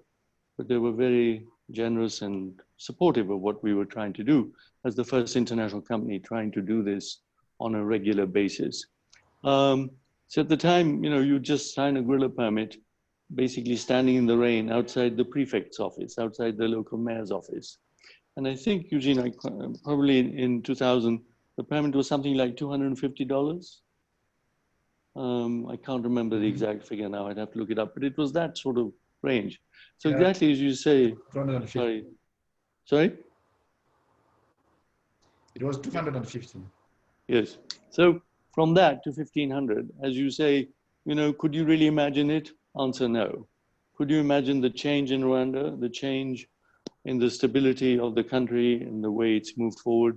And as both Eugene and Tara have said, in the strong vision and commitment to conservation, to tourism, to making things work at a very high level. So no, I think in that time, it was very hard to know what was going to happen. Right. Thank you for that. And you mentioned that when you were a child in Uganda, and you've always been quite inspired by the work of Dian Fossey, so much so that you actually named a map room after her at your lodge in Virunga. But interestingly, you two have very different approaches to how to safeguard the gorillas. And Tara, chime in here as well. You very much always believe that tourism could help, and we've seen this actually be a success model. And Diane, Tara, maybe you can tell us a little bit about what Diane's first vision was safeguarding the gorillas and how that's evolved, and why now today the Dian Fossey Gorilla Fund is in favor of collaborating with tourism and government. We've come a long way since Diane's first approach. Yeah. No, it's a good question to discuss, Alex, especially when we have Tara and Eugene and people in the audience. It's a funny coincidence that I have this long connection with Fossey. She may not have had the connection with me, but I've certainly had a connection with her, because at the time she was setting up in Uganda, in the DRC, and then finally Rwanda in the mid-60s, was one of my visits to the Virunga volcanoes on the Ugandan side. And I was 12 in 1966, and I went walking in the foothills of the Virungas, which are, of course, a very magical, special lost universe, in my opinion. And you heard about this so-called crazy American woman working in the mountains. And it was kind of hard to imagine who would do that. And it kind of something you just, clock at the back of your brain, but you don't really think about and know about. It's much later in life you realize what a tremendous achievement it was, especially for a woman in those days, working in countries that I have now realized, the Great Lakes of Africa, are possibly the most complex countries in Africa. I think Eugene will agree. And the gorillas live on the boundaries of these three countries, Uganda, Rwanda, and the DRC, and that's where she worked. And it has become quite an important link to her work, and also to a German man called Walter Baumgartel, who worked in southern Uganda as well, doing the initial gorilla tracking experiments for tourism in consultation with the then government of Uganda. So these links are very important, and I'd forgotten them until much later in life. I'd go back to the region in the 80s and 90s with the European Union and see what was happening. And things were not really so good until the mid-90s, when Uganda began to settle. Rwanda had its issues. And then, as you know, as you said, we started getting really heavily involved around the Virungas and in the Albertine Rift as a whole, setting up our operations, first of lodges and tourism. And yes, it's interesting that Diane Fossey said she was a reluctant supporter of tourism, or whatever the phrase was. She was very, very concerned about it because she thought it might wipe out the gorillas. And I think I fully sympathize and understand that. But having now done this for 23 years, and having become the pioneers of great ape ecotourism, I think I would respectfully disagree with her. I think if you have too much tourism, the gorillas will die. The habitats are tiny. As Eugene has said, the Rwandese Gorilla Park is 160 square kilometers. All the gorilla parks together in Rwanda, in Uganda, in the DRC are 700 square kilometers. 1,000 square kilometers. I think we have This is one of the smallest. The pressure on the. We're having a slight connectivity issue with Praveen. We'll give his a minute. Sorry? Tara, can you chime in a little bit about where Praveen was leaving off regarding what her initial approach to safeguarding the gorillas was and how that's evolved through your organization? Yeah, definitely. I mean, I agree with Praveen that Diane was not in favor of gorilla tourism. And I think the point that Praveen was starting to make is that it is really important to realize that while I think we all credit tourism with being part of why mountain gorillas are increasing, too much tourism for this very small and fragile population is a real challenge because of their very limited habitat. Also, their similarity to us. They share 98% of our DNA, which means they can be susceptible to our illnesses. And so when the Rwandan government increased the permit price, there's a lot of ways that they could have selected to have more money come in through tourism. They could have more people visiting the gorillas. They could visit the gorillas twice a day instead of once a day. But instead, they chose to keep all those safety measures in place. So each gorilla family is only visited once a day for 1 hour by a maximum of 8 people. And I think now during COVID, it's down to 6 people. So this is a way to really keep the gorillas safe while increasing the revenue potential that tourism has. And to Diane Fossey's, I think, again, as I mentioned earlier, she was not a fan of tourism. I think now she would be very impressed with what tourism has accomplished. And I think it's really interesting, as I mentioned, that her legacy, what she left behind by changing the way the world viewed gorillas, taking them from this ferocious beast to the gentle giants that we know that they are, that's what laid the foundation for ecotourism and interest in seeing gorillas. The one last thing I would say, though, is I think what we have very much learned from the COVID pandemic is that conservation cannot solely be funded by ecotourism. We have got to have a diversified funding source for conservation to happen. We can't have all of our eggs in one basket. And if The world wants gorillas and elephants and rhinos and all of these animals to survive. We have to fund this type of critical work. And it's not just important for gorillas, but it's important for our health. You know, mountain gorillas and gorillas in general live in the Congo Basin. It is the second largest standing tropical rainforest left on our planet. It is literally the lungs of the planet, and it's one of our best natural defenses against climate change. So if you save gorillas, who are the gardeners of those forests, you save those forests, and ultimately we save ourselves. So it's a much bigger picture than just you know, conservation happening in a far off country to a lot of Americans. You know, it seems nice, but really it affects the entire planet. Absolutely, thank you for that. Which actually brings me to a question that I had for Eugene, because as you said, protecting the Congo Basin, all throughout Africa, human encroachment and deforestation is a concern. Eugene, what is Rwanda doing to ensure that the national parks are protected and that we can maybe slowly add more land back to those parks as the populations are rising? What's been Rwanda's approach around land management? Yeah, what the Rwandan government is doing, of course, it's harnessing the right policies, laws, and reviewing the old ones, refreshing them. But most importantly, engaging communities is #1 strategy that helps us actually achieve what we've achieved to date. Just like I said, communities have been a continuous education program, awareness, educating those that used to be poachers before, and today they have turned into resourceful individuals.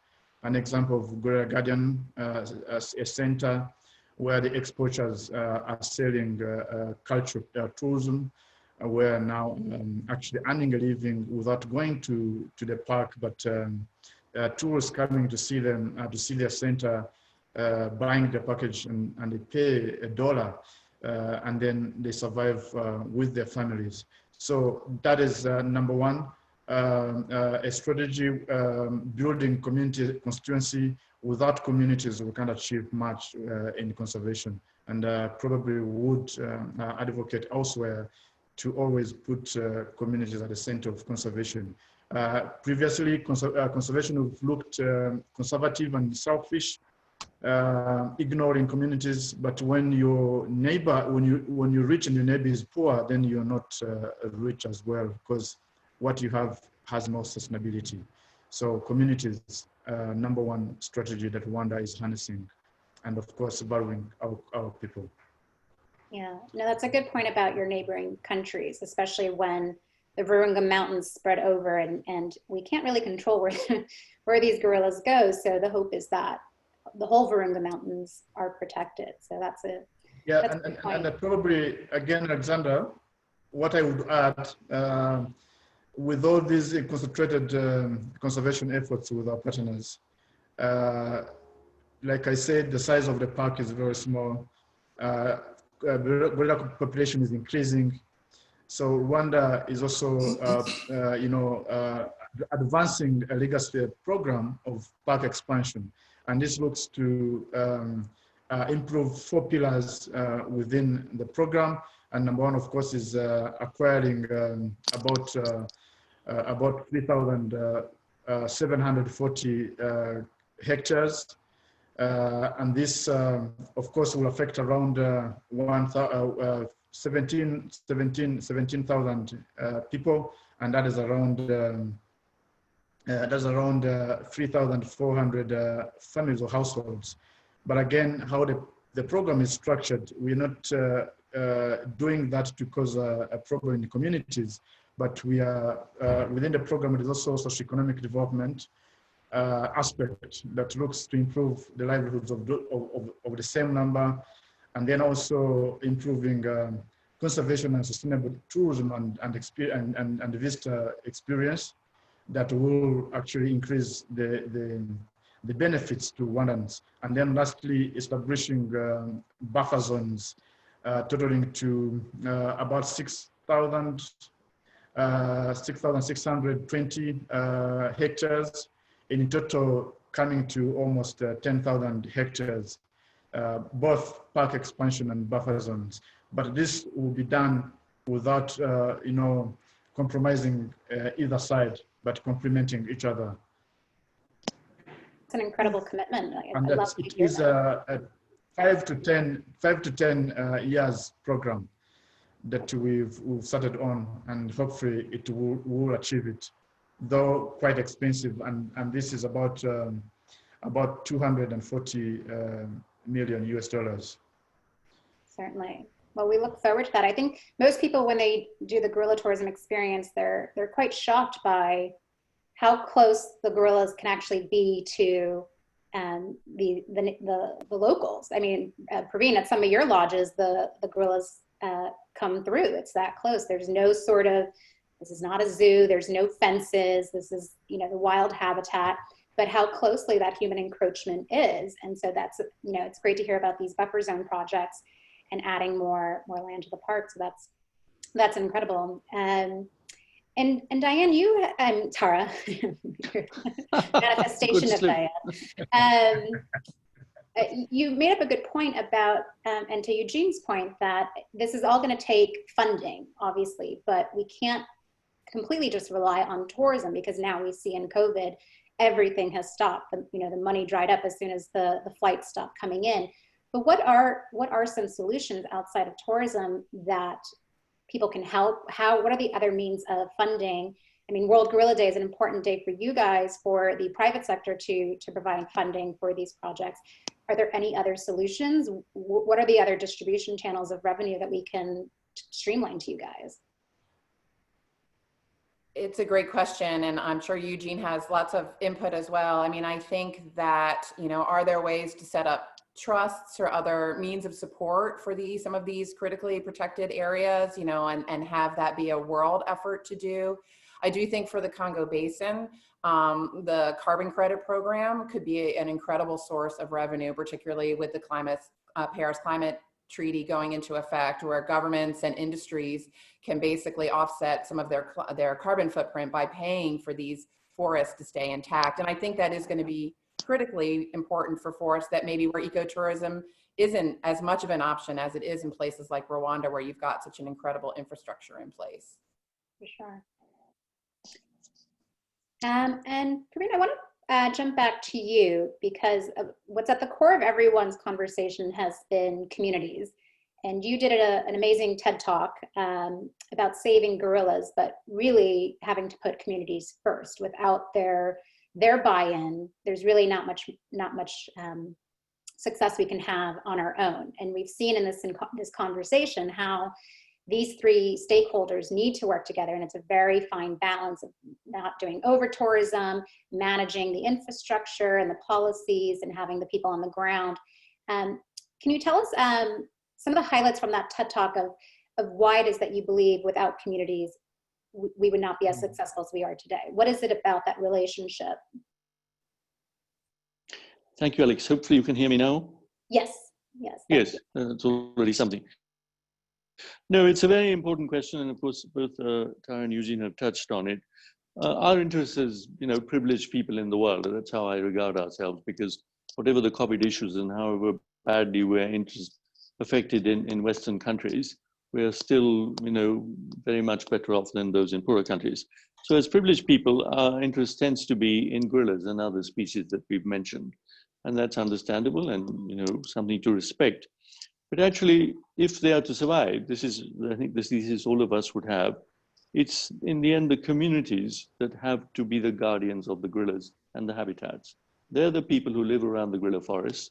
Are they interested in gorillas? Intrinsically not. The gorillas are no benefit to them unless they're part of some economic supply chain. They need land, they need somewhere to farm, they need money to feed their children, money for their children to have education. And that's another big challenge I think that Africa is facing as a whole, that we forget sometimes, that these tiny pockets that are left are even more threatened, because Africa now is the most urbanizing continent in the world. In the next 50 years, we're going to see 20 cities of 20 million people emerge. And urbanization, even in village areas, in rural Rwanda, is very big. And the expectation of what people need is huge now, because they are now following Western patterns of consumption. So to my mind, tourism, as Tara said and Eugenia said, is part of the process. Conservation has to pay, and this might be controversial among some people, but you can't just have national parks that are closed. National parks in some way must provide money to the histories of their countries. If national parks don't, you will not have public support for them. So however you do it, they must do that. And secondly, like the revenue systems, permits, private sector work, employment that all of us do, these things are crucial for the communities to really actively support gorillas. And as you know, worldwide, it's one of the most successful conservation tourism community models. I was trying to say before when the sound went was that too much tourism will kill gorillas. I agree entirely. But if you don't have tourism, you will also have problems because you're not connecting these gorillas to the world and you're not giving the local people some benefit from them. So I think that's the crucial thing. And it's also a matter of respect and sharing. These are local people who live around the gorilla forest. If we just go there and say, oh, we're just here to see the gorillas, we're not really bothered about you, I don't think in the 21st century that's a very respectful way of working.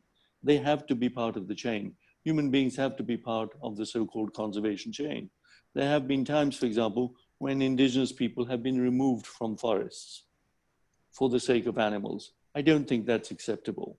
So that's really, I think it's a very important message that we all have to have, that these parks have to pay in some way for countries to support them, and especially poor people to support the habitat and the animals who live in them. Well said. And we talked about how even our neighboring countries, our hope is that they can take this model in Rwanda and apply it just next door. And you're doing, very similar work. You're taking this model into Uganda as well. You have an upcoming partnership with the Jane Goodall Institute and working to bring the communities within Uganda to appreciate their habitats and their parks and their wildlife. So we're looking forward to seeing your progress from gorillas into the chimpanzee work. So congratulations on that. We're excited to learn more. Thank you, Alex. Thank you very much. Gorillas, of course, get much more focus than anything else because they're such, special animal. There's so much documentation on them.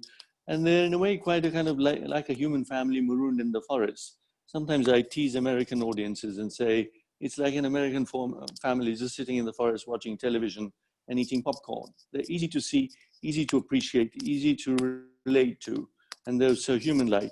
Chimps, as you know, also very closely related to us, even more closely than gorillas, are very skittish, are very much more mobile and agile. And their character is different. They're much more like mankind, that they are much more violent. And to interact with them and understand them is difficult. And the chimps, of course, are in many, many forests from Eastern Africa all the way through the Congo Basin, all the way up to Cameroon and on the other side. But they are now seriously threatened because, of course, they can move so much outside protected areas. And in the forests of Rwanda, of the Congo, of Uganda, there are again these chimp communities. And the project we're working on is in the Chambura Gorge in Western Uganda, where we've been working for 10 years. And as you say, now we want to take that forward with the Jane Goodall partnership, and we'll be announcing that hopefully in the next few days, about how we deepen this process of community conservation, how we get them more involved in protecting the habitat outside the national park, again about increasing livelihoods, and making sure they are also, like we've talked about gorillas, greater guardians of the chimpanzee neighbors that they have. Yeah. No, you should all be so proud that this model, which has been no easy feat, is being now applied into so many other countries and destinations and towards other species as well. I wanted to, since we do have other NGOs, nonprofits, we have hotels, lodges participating, and we also have travelers. What is some advice that you can give? Rwanda especially has been through a lot, right? You've been able to conquer and rebuild since the unfortunate genocide. Then you've dealt with the 2008 recession and tourism was hit from that. You've dealt with Ebola, and now you're dealing with COVID. You've had a lot of highs and lows, and here we are, still at the top of the game in terms of safeguarding the mountain gorillas and benefiting the communities.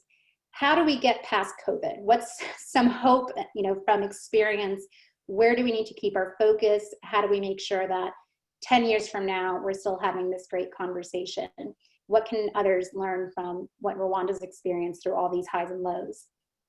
Eugene, do you have any input on that? Well, of course, the pandemic that is right here has brought lessons with it that we are coping from. I think number one is harnessing the preventive measures. Just like, yeah, the tourists now visiting, you know that parks are open now. Tourists visiting, especially Volcanoes National Park, are required to test negative for COVID-19 within 28 hours prior. We've also revised the distance. We've been observing 7-meter distance, but now we've shifted to 10-meter distance when visiting gorillas. Putting on masks when visiting. Also, we've reduced from 8 tourists visiting a family to 6 tourists visiting a family. Sanitizing also intensively before you enter the park. All those are preventive measures that are in place, but also a lesson that are struggling to fund conservation within the pandemic has taught us a lesson. Takes us back to think of other sources of funding, like Tara touched on. Credit carbon would be a source of funding, but also I think we need to learn to save, probably creating trust funds, endowments that can save for conservation in the future in times of uncertainties like these ones. There are several models that can be looked at, but I think those are lessons that we are learning, that even post-COVID, expecting any other uncertainty, because COVID-19, when it was coming, we were unaware, it just abruptly was there. We woke up and the pandemic was at the door. So we need to manage adopt practices that help us, you know, manage in scenarios, unexpected scenarios like this. Thank you. And Tara, it was early March. We were in Kigali, and COVID was in the news and a concern for all of us. We had no idea the extent it would go through. And the borders quickly closed up after that. I'm so happy to hear you're actually headed back to Kigali tomorrow.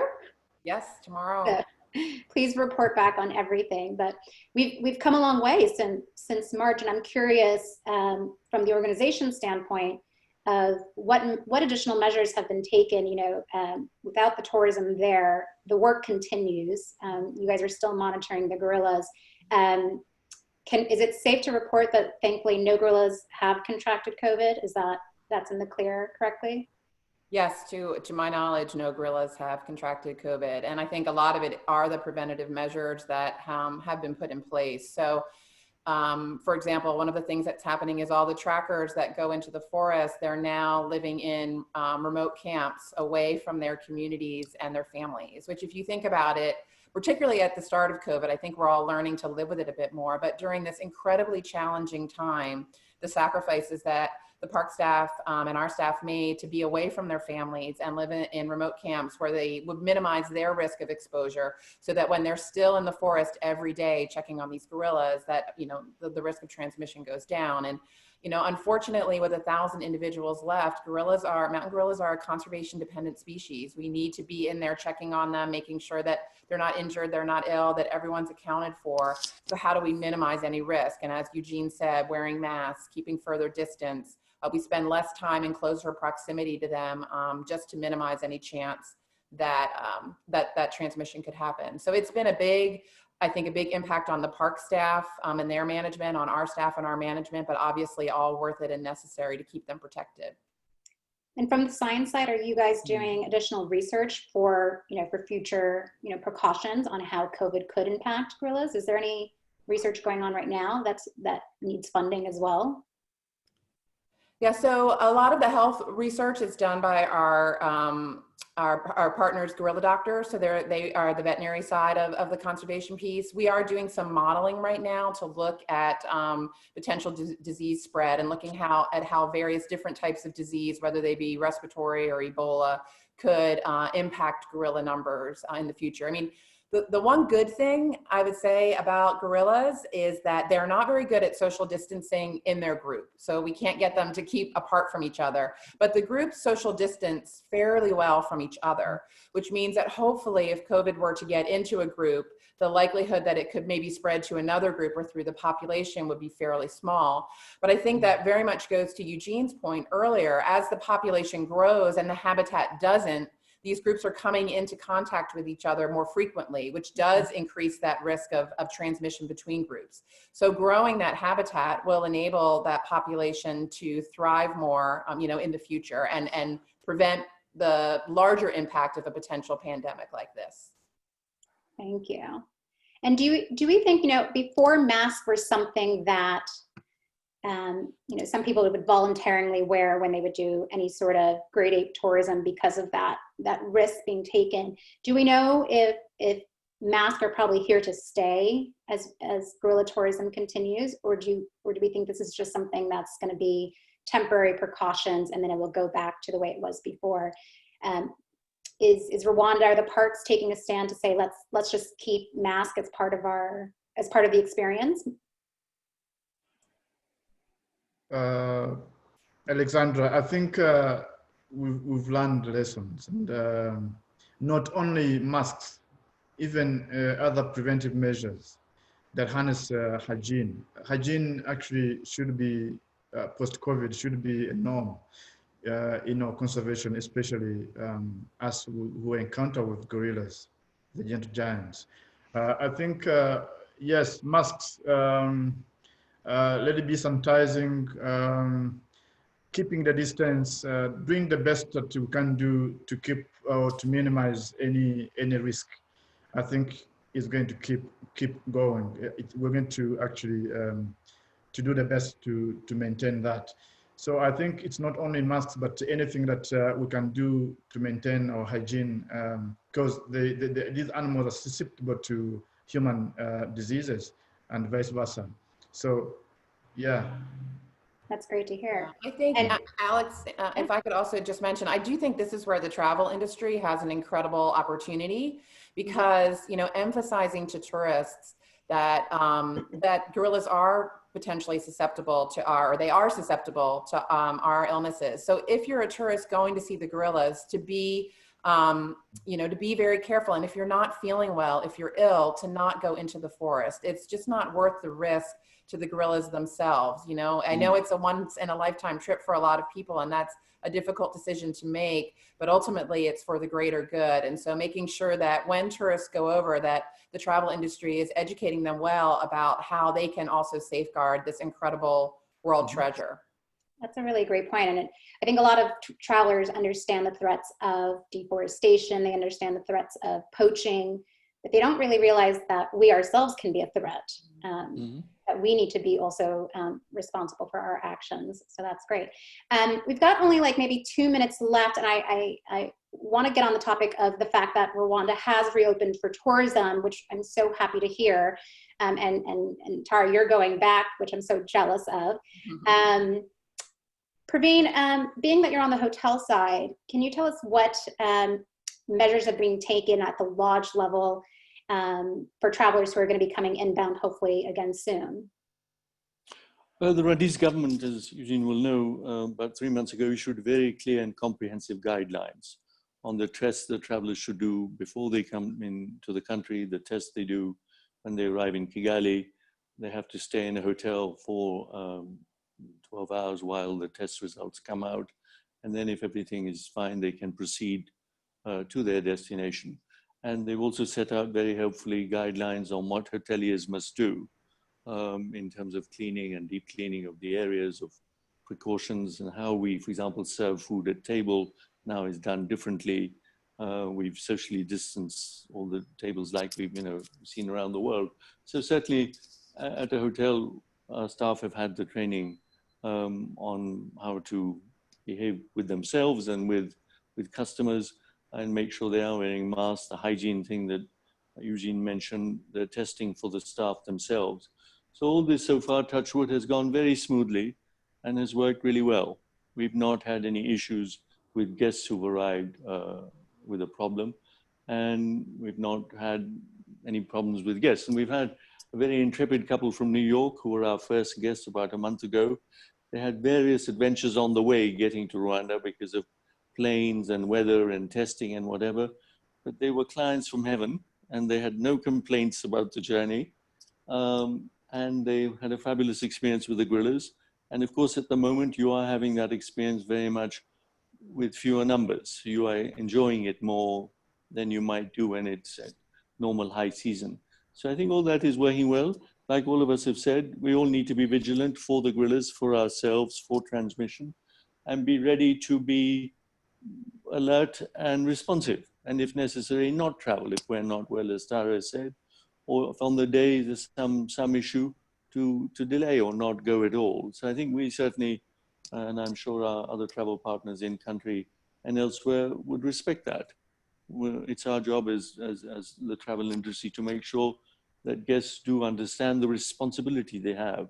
It's a very, very high risk to them and to gorillas, and touch wood, no gorilla has been affected yet. So we all must collaborate to make sure that all the rules are followed. Thank you, Brain. We are almost out of time, but I really want to thank you, Tara, Eugene, Praveen, for joining us. And I hope you pass on our gratitude to your teams, because I know there's a huge effort on behalf of the Rwandese Development Board, Praveen, your entire staff, Tara, the whole organization. You guys are doing incredible work that's sometimes unsung and unpraised enough. So thank you again. And like I said, Rwanda is open for tourism. As soon as I can get there, I will be there. And hopefully I'll see you there, Praveen. And we'll get back into the mountains. And I will close with, again, just happy World Gorilla Day. If you want to learn any more information, save the gorillas. And thank you all very much. Take care, everyone. Thank you, Alex. Thank you, everybody. Thank you. Bye. Bye-bye. Bye, Eugene and Praveen. Nice to see you. Bye, Praveen and Tara. Great. Take care. See you soon.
Can't hear anything. Hello. Oh, hello. Hi, Erin. Hi, Julia. Anything. We are going to get started in a couple moments. I accidentally kicked Sophie out. So we are live, and we will give Sophie one more minute to sign back in. I can have another moment to sip my coffee. Absolutely. Cheers to that, yeah. Give her a moment here.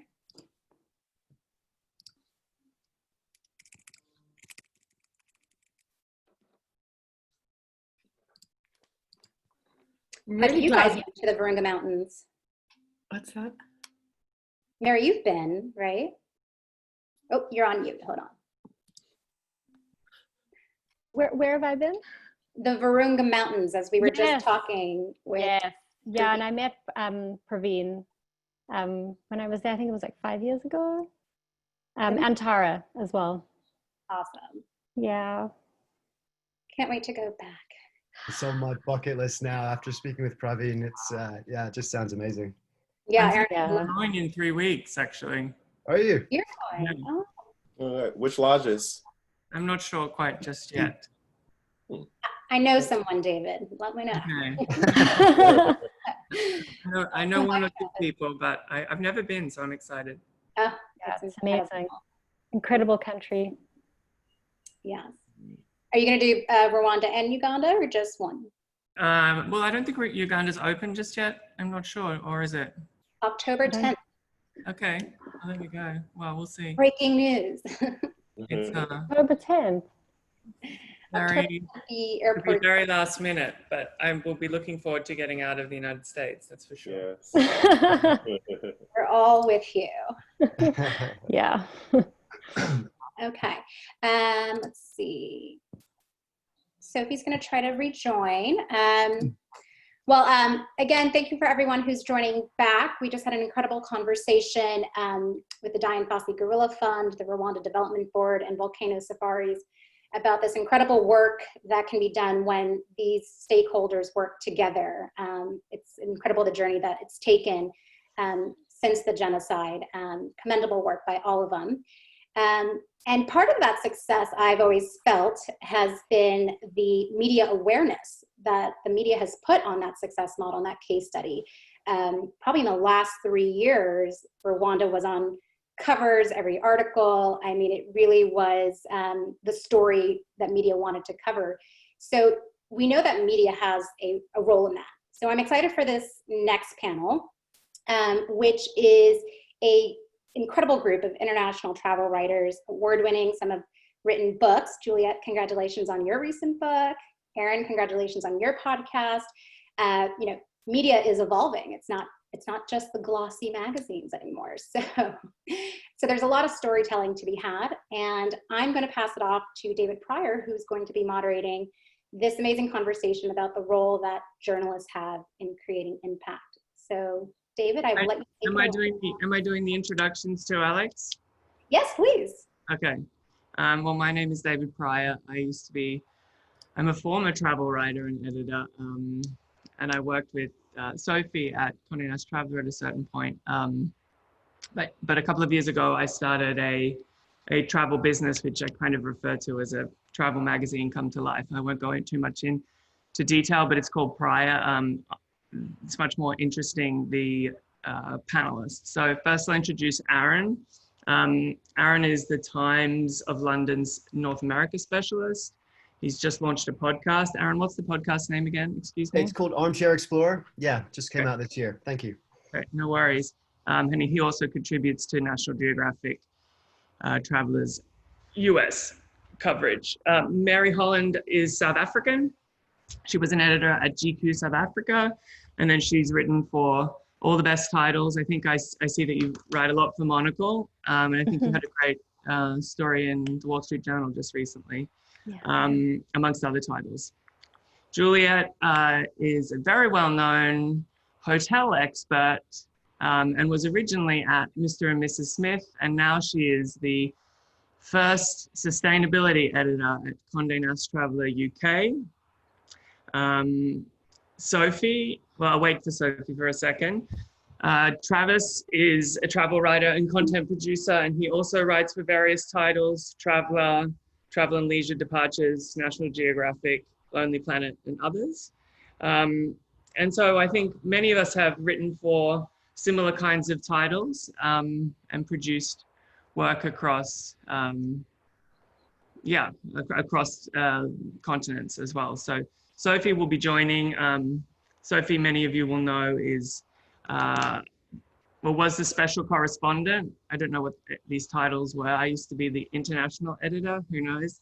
But she was the special correspondent at Condé Nast Traveler, which I think kind of meant that she was the back of beyond, kind of adventurous, always the first person at the next destination. And she has an incredible book called The Lost Pianos of Siberia that just came out a few months ago. So she'll be joining us at any moment, and she's very capable of just jumping on in if I know her, like I know her. Now, So the topic generally of these days is regenerative travel, and the travel media and the travel industry is always quite good at giving labels to movements. Let's say transformative travel, experiential travel, which I don't know what I never understood what either of those meant, but I have a bit of a better sense of what regenerative travel means. But I'd like to ask Juliet first what her understanding of regenerative travel is, and also how we think the media is responding to that concept, because I don't believe that it was the media that really named it in this instance. I think this came from the industry first. Yes, actually. So if we look at what it represents, it's funny. I was on a sort of annual general meeting for the long run yesterday in a discussion around it, and it cropped up the word regenerative. And I'm sure they won't mind me saying, honestly, there were some people sort of slightly sneering at it as like, oh, another buzzword. And I said, that's so weird, because I love language, and we do need shortcuts. And actually, if we look at the word, and I look at the word for what the word means, sustainability is so overused, just like luxury. It means nothing. People, I was interviewed this morning by someone who said, you know, when did you get into sustainability? I'm like, it's just how I've been brought up. I didn't make a decision. You know, it's either you're somebody who wants to have a positive impact, and you think about, you know, social or economic or environmental impact. And with regenerative, I love it, because actually, if you look at sustainability, it's about sustaining things how they are. If you look at conservation, actually, and you look at rewilding, the discussion around that, you might argue that actually you're conserving it. Regeneration is what we need to do. This planet is dying, and we need to bring it back to life. We need to regenerate it.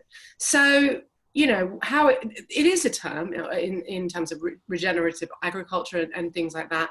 But I look at words for actually what they mean. And it's a great, positive, inspiring, motivating word that we need to talk about right now. Right. I mean, you just need to look at regenerative agriculture and the results that has. I mean, it's proof is in the pudding. Aaron, you do a lot of nature and environment skewed reporting. What does that mean? What are some tangible examples from that point of view? Yeah, I mean, I totally agree. And I think that I welcome the word too, because, you know, sustainability is about kind of doing no harm, right? Just like reaching the absolute base level of doing no harm. And it's like, we can do a lot better than that. We can have a positive impact, a positive social and environmental impact. And so I welcome that term, because it kind of frames the consumer's, the traveler's mindset towards how can I make choices in my travel experiences that, you know, do better than just not causing harm to that destination. That actually I can make in the same way that I might make an ethical choice about, you know, not using a water bottle or single-use plastic or whatever, or other kind of ethical green decisions. We can do the same with travel. We can say, look, I'm going to put my dollars and my time into something that is, you know, an amazing experience, but also has a positive impact on that destination. And I think as journalists, we can kind of, I think this is what this is about, isn't it? How can we come together to, so I'm a freelancer, but so a lot of what I do on a daily basis, as you guys know, is just trying to come up with ideas and trying to find ideas that sell. Like, how can we make the ideas that are popular and that sell more geared towards, or more linked with conservation and environmental needs and humanitarian needs? How can we make that a kind of topical hook for the stories that we want to tell?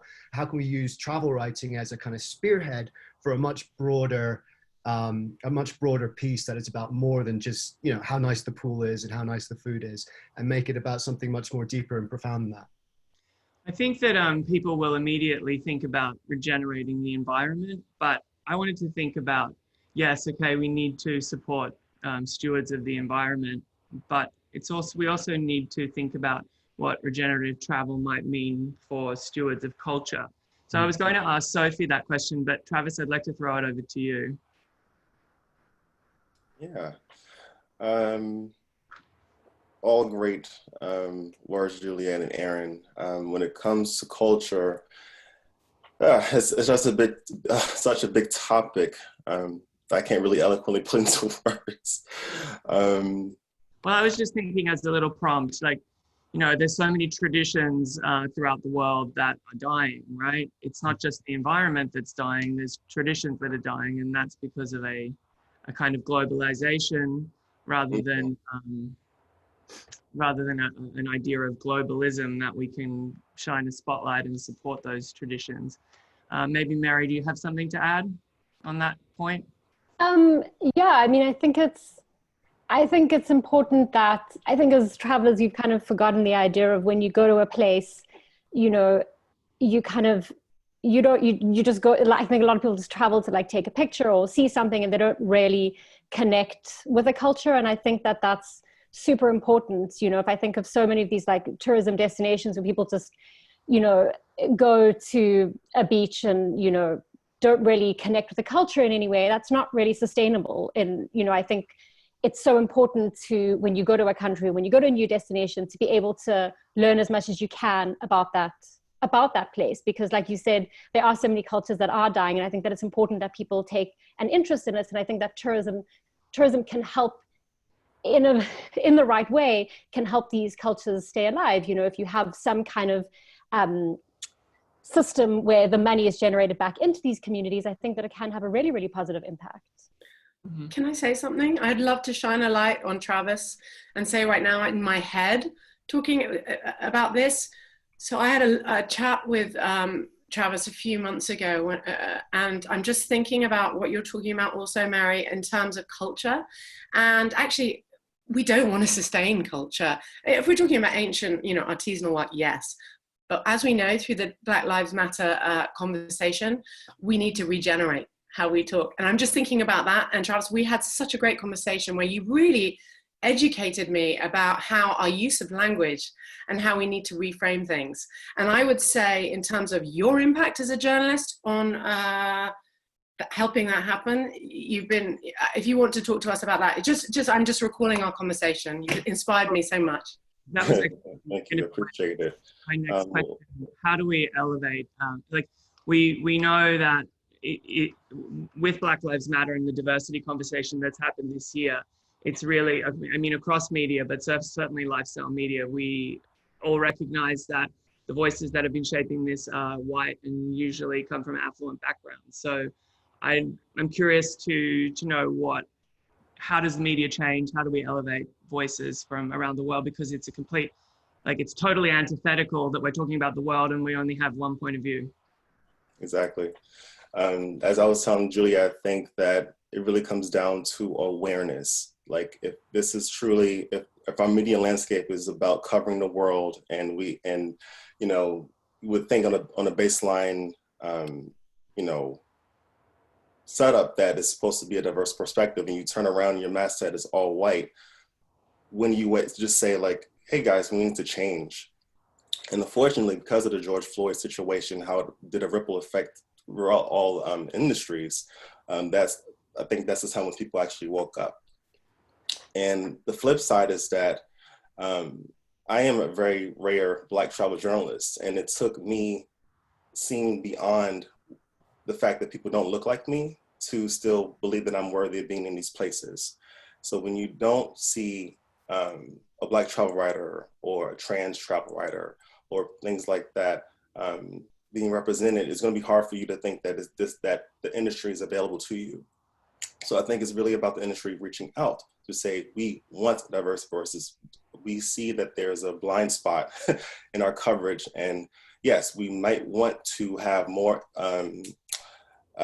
experiences than a Caucasian going into West Africa and talking about that from that perspective. How about an Hispanic person going to Nigeria, or you know, someone going to Australia and really covering the Aboriginals the way that they're supposed to, maybe with a context of some sort of like diaspora connection, you know, through a Black writer's eyes. So I think this year has been a great awakening, and I just hope we continue to do that and regenerate our travel culture to employ all types of voices. Let's stick on the kind of ethics question. I wanted to ask and talk about, you know, there's various hotel groups, there's various operators, there's various countries that operate, you know, either with catastrophic environmental damage. They are either discriminatory via race or by sexuality or by whichever minority you might be, or they're run by a regime that does all of those things. So, like, for example, we won't be sending people to this raft of hotels that are opening in Saudi Arabia. I'm just curious, like, how do you make a choice about what places you will and won't visit? Maybe I'll throw that to Mary. Yeah, I think we have a responsibility to be aware of political regimes that are having a negative impact in places. I also think that we do, to a certain degree, have to separate tourism. For example, you know, did I want to write about Zimbabwe when Mugabe was in power? No, I don't want to support his atrocious regime.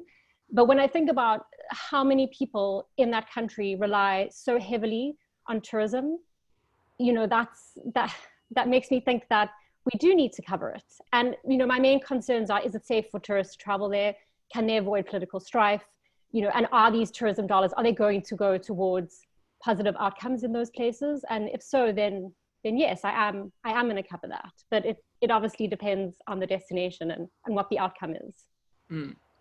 I was talking to Sophie recently in an interview about Saudi Arabia, and I was like ready for a full dump on these hotel group session. And she said, actually, no, I want to go to Saudi Arabia and I want to experience the culture and I don't care about the hotels. It was much more of a nuanced point of view, but I think it's something along the lines of what you're saying, Mary, and that was very educative for me. But yeah, we have kind of a line with some of the hotel groups that are discriminating against LGBT QI people. Yeah. Does anyone have anything to add on that?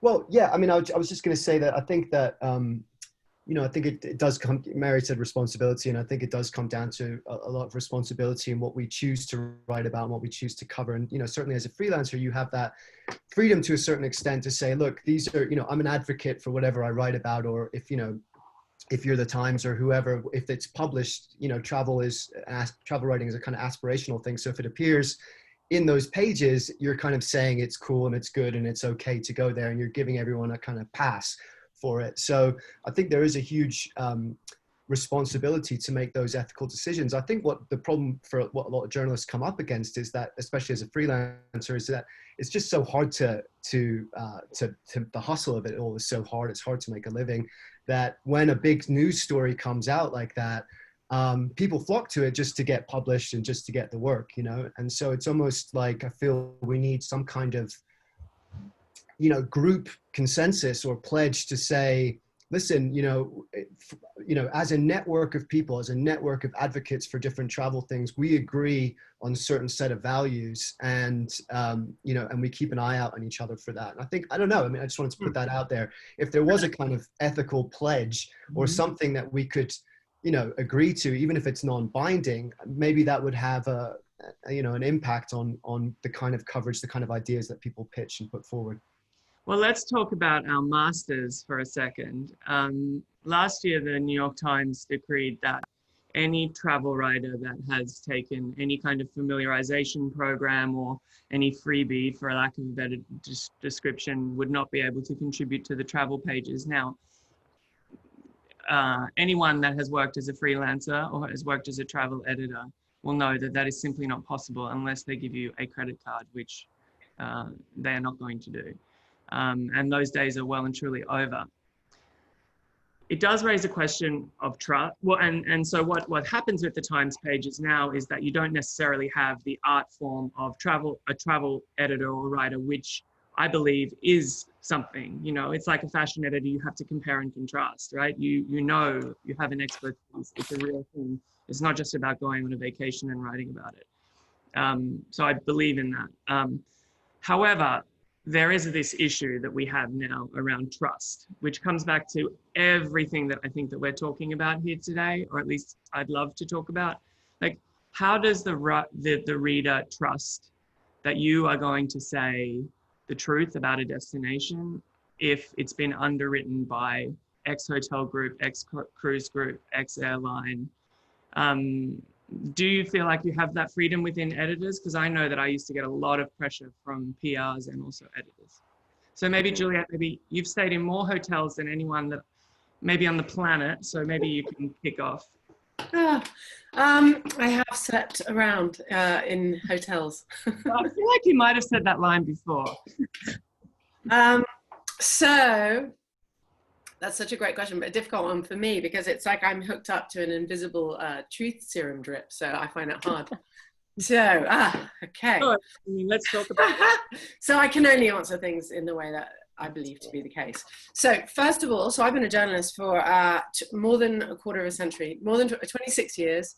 I started off, you know, I've worked for all the big publishers. I'm just thinking over time, and we know how it goes. But there used to be such a great, clear distinction. Not so much this exaggerated version of New York Times, but, you know, editorial wrote editorial, advertisers. And there was a funny little place in the middle where they paid even more to have advertorials, where the advertisers paid the writers to say really nice things about them, but it was very clearly marked they paid for this nice stuff. Now, I don't know whether it was the advent of influencers and bloggers which muddied those waters, and everything fell under this terrible C word, content. So in 2002, we had an idea for a hotel guidebook, Mr. and Mrs. Smith. Now, my friends James and Tam had the idea. I said, sure, let's do this beautiful guidebook. However, as a journalist, I know we get the red carpet rolled out for us. So I believe we should send people to review these hotels. They are anonymous.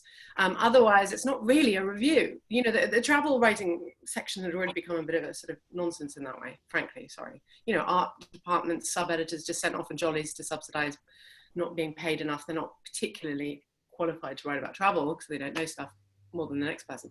Anyway. So we did this. So we created something where, you know, at the end, I also got people who weren't journalists to review the hotels because I thought it should be people who actually do pay £400 a night for a hotel, such as someone who works in advertising. But anyway, that's a whole other way of looking at it. The point is we wanted something trustworthy and independent and you relied on it. We found a commercial way to make it work. Fast forward to now, I think it's a really strange time. And I, as a journalist, I don't know how, my job and responsibility, as you say, is to tell the truth. I went somewhere the other day, which was not nearly as good as I've been saying it is. And I was devastated because I said to them, you know, I feel like I've hoodwinked people. Now, if we have to write nice things because they're the big advertisers, that is doing us all a disservice. And we have to find a new revenue model around the media so that we're still allowed to do what we do and be honest. But I will say, I'm sorry, cruise industry. Unless you give me an amazing story about sustainable cruising, I am not going to write about you. And right now I can hear the hand that feeds me being bitten. But honesty is everything, trust is everything. And the New York Times is trying to do that. That's their value. That is not the way to go about it. It's not realistic in this world. So anyway, please, it's a big conversation and I find it fascinating. But as we all know from watching Social Dilemma, you know, then it comes down to content, free content. That's done as a disservice. If you're not paying for the product, you are the product. Or more specifically, if the change and perception through your behavior, that's the product. So I think we need to look at how people consume information and content and how that's financed and revenue. Otherwise, it's not trustworthy. But the New York Times is. So it's confusing, right? I'm contradicting myself all over the place. Travis, what's your thought on this? Yeah, I'm very disappointed with the New York Times announcement. Well, I've been disappointed with them for a very long time because before that it was you couldn't have traveled under pressure for 3 years, which is crazy. I just think that reeks of gatekeeping. It reeks of only protecting the privileged. Only privileged people can, you know, go and spend $5,000 or more on a trip, and that just really counts out people that look like me, honestly, to come into the industry, unfortunately. But she's right. It's the travel industry, I think, is really guilty of encouraging fluff pieces instead of really great, circumspect, balanced coverage. And I think that it's really going to be based on the publication or outlet that you're writing for, unfortunately. Mm-hmm. So some are all about the money, all about the advertisers. Don't piss them off.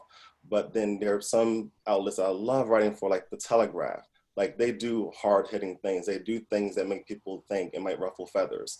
And honestly, like I love hotels just like Juliet, but I love doing scored reviews on the Telegraph. So even though I'm hosted and I get the bells and whistles, I'm still going to give you a 6 out of 10. Your food is crap.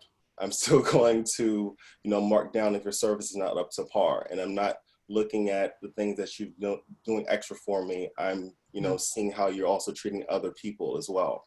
Right. So it just really depends on the publication about how fair and balanced and truthful people are. But I think readers can see through that. They can see that, okay, if I'm seeing everything's glowing, everything is perfect with every page that I'm turning, then I may not be getting the full story here. So I think people will always gravitate towards authentic stories. So it's really about I think kudos to the Telegraph there, actually. I think they do it's a difficult balance, but they do a good job. Sophie's here. Hi, Soph. Sorry, I'm a little late. I think then, speaking of publications and their different SKUs, Sophie writes a lot for the FT, and the FT doesn't have such a mandate around covering necessarily the fancy new hotels, or they don't have a hotel guide, and very often they are sprawling cultural pieces. Yes, they may have a DMC that underwrites a particular story, but we're just talking about the ethics of taking a free trip. And I wanted to throw that to you. Like, how do you choose? Because, difficult. Yeah, it's a can of worms. I've always, first of all, I'm a freelancer. I write a lot for the FT, but I speak as a freelancer now. And I freelanced across the kind of spectrum for both the US and the British and European markets. So as a freelancer, the hand that feeds me is the reader. It's not the advertiser. Because without a reader, you don't have an advertiser. So I think we have to backtrack to that place. So my resolution is to speak to the reader. And nothing should compromise that relationship. So I don't look at the advertiser. I don't really care who the advertiser is. That's my editor's problem. I'm a writer, I'm not an editor. I am very upfront about it. I had an assignment not so long ago that was handed, a big one, it was a polar region that could only be done on a cruise ship. I said, sure, I will do that assignment, but be under no illusion, I will be writing about climate. And I was taken off the assignment. So that is at the discretion of an editor, but it's also at I am beholden only to a reader. And I'm really tough about that. And I stick by it as a first principle. If the FT, since you're asking, the way that they do it is different from the New York Times because of I guess because of the economics of the whole thing, but you can take a trip and not pay for it, but it is always 100% acknowledged. So there is a line at the end of any FT piece that says Sophie Roberts travelled as a guest of, which I find a sensible and honest approach, and it's the one I favour. What I don't like is when I've taken a trip and that is not conceded, which is rare, and I have never written for the New York Times. So there you go. I once walked into a editorial board meeting, and I was talking about some places that I'd been, and they started talking about cruises, and I was like, oh, I would never take a cruise. I hate the cruising industry, blah, blah, blah, blah, blah, blah, blah. And then they said, well, it's the cruising issue, so see you later. Anyway, yeah, I mean, because that's the rivers have gone. That's an editor's discretion, if they don't want to risk me going on about the fact that actually what's coming out the back end of the cruise ship is melting the very thing I'm meant to be going to save, then, that's at their discretion. But I'm completely upfront. I'm also completely upfront with places that I'm going to review, that I'm not there to write a love letter. I'm there to act as a journalist on behalf of a readership that is, I hope, at least I hope, maybe not the reality, is listening to what I'm writing. So it better be straight. Yeah. I think that it doesn't make it very necessary, but that's who I am. Aaron, do you I was just bringing it back to regenerative travel as well. I think that policy is problematic for what we're trying to do with regenerative travel, because, you know, a lot of the places that need our help and are, you know, bigger stories, conservation stories, humanitarian stories, that where travel is kind of interwoven with that. A lot of those places, we're not going to be able to get there without some kind of support, you know? So I think it does skew coverage. It skews coverage towards, you know, stuff that we're like you said, we're, you know, the sub-editor's going to so-and-so on holiday, so let's, you know, just write about that. And I think that, you know, it could be a kind of shooting themselves in the foot a little bit, because, you know, as you said, Sophie, it's all about the reader. And if your coverage is all based around where you can get because you've made this policy, then you're sort of limiting what your coverage is, and you're potentially limiting your quality too, as you pointed out, David, because travel writing is different than a lot of other kinds of journalism, in that, you know, there's a subjective element to it, and then there's hopefully some deeper elements to it that you can bring in as well, to make that story about more than just, you know, the sort of bare minimum of the destination, but about sort of something deeper as well. So yeah, I think it's potentially problematic for the kind of journalism that we're trying to advocate for here too.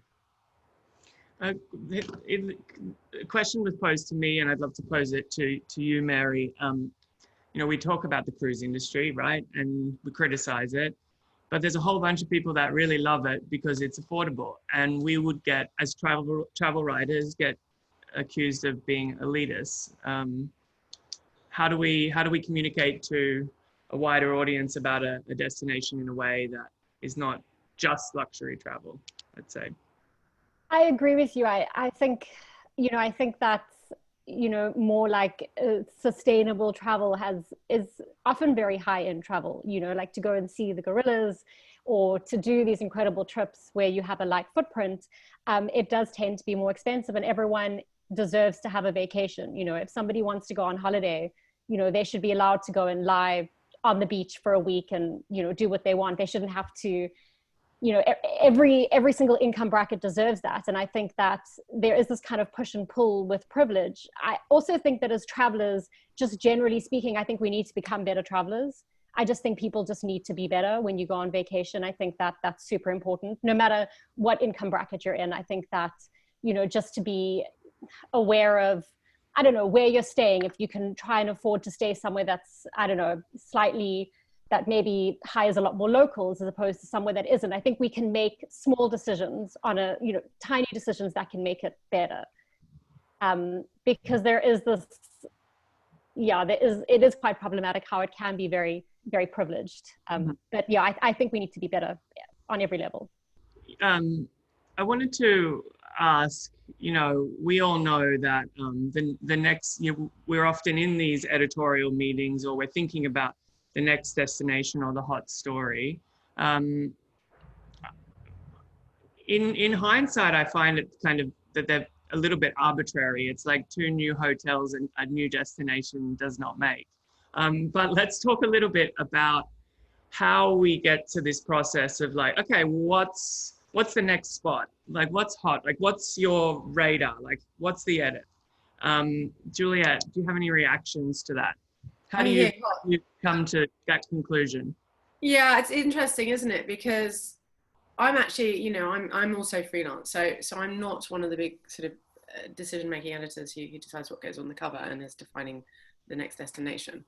Hot, you're talking about trends, and you know, people always ask me, what are the trends? We love trends. And I always say, well, the trends are going to be what I want them to be, so I'm going to make them up. So I'm going to decide that trend, right? So my big trend, and this is the truth, I'm going to say my big trend for 2021 is that there will be a trend back to using travel experts, such as you actually now, because we need them to navigate things. I'm not going to, yeah, pardon? I said fingers crossed. Well, sure. actually, Not way. There are also people in this office that are very, very happy to chat to you. Well, we will need you, and I guess I look slightly long term. And you sort of, I want to make something a trend because it's the right thing. Under tourism is a trend. I'm going to tell everyone that because, you know, we need people to go to the places that need us more because there are less tourists. And I think this all ties into exactly the topic of this conversation. As journalists, I don't think we've really thought about our responsibility or impact necessarily. And we get press releases telling us that, you know, oh, I don't know, jacuzzi with a mini golf on your terrace. I made that up. There is no hotel that I know of that. Yuck. Probably on a cruise. But that's a trend. And so, and we just go, okay, but actually let's think about the impact of the story that we're sharing. And it's a great responsibility. And I just think, you know, if every single thing we choose to write about or editors choose to say is a hot or trend or the next destination, think about the impact of you saying that, right? Just, it's obvious. But I think we have, with that responsibility, I mean, I've often thought about that when I go to a destination that is so fragile, has such a fragile ecosystem. And I often think, I mean, am I doing more harm than good? You know, what is my role here? And I think that it is super important that that's our responsibility to relay that to the reader, you know, the fragility of an ecosystem and how, as a tourist, you actually can benefit a destination, certain destinations, as opposed to ruin it, you know. I think, you know, you look at like a big resort town as opposed to like a small town that's emerging, like if it's at a tipping point, like we have a chance to actually do some good here. And if I don't write about it, somebody else will. So it's my responsibility to write something that is informative. Right before the civil war in Syria, I went and did a huge package because it was going to be the new Morocco. And it was like, I mean, it's the most astonishing country. I mean, it's tragic that Aleppo doesn't exist anywhere because it was like Florence. It's just insane.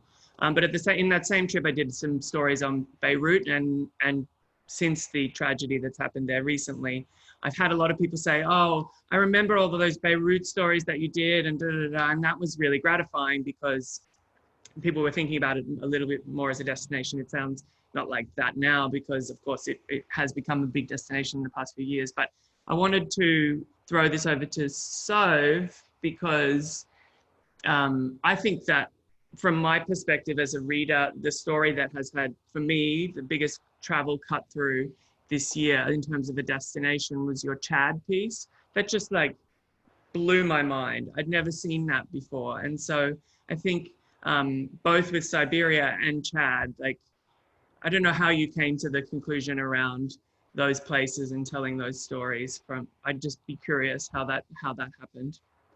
You're very kind that you bothered to read them, but I mean, look, it's really difficult.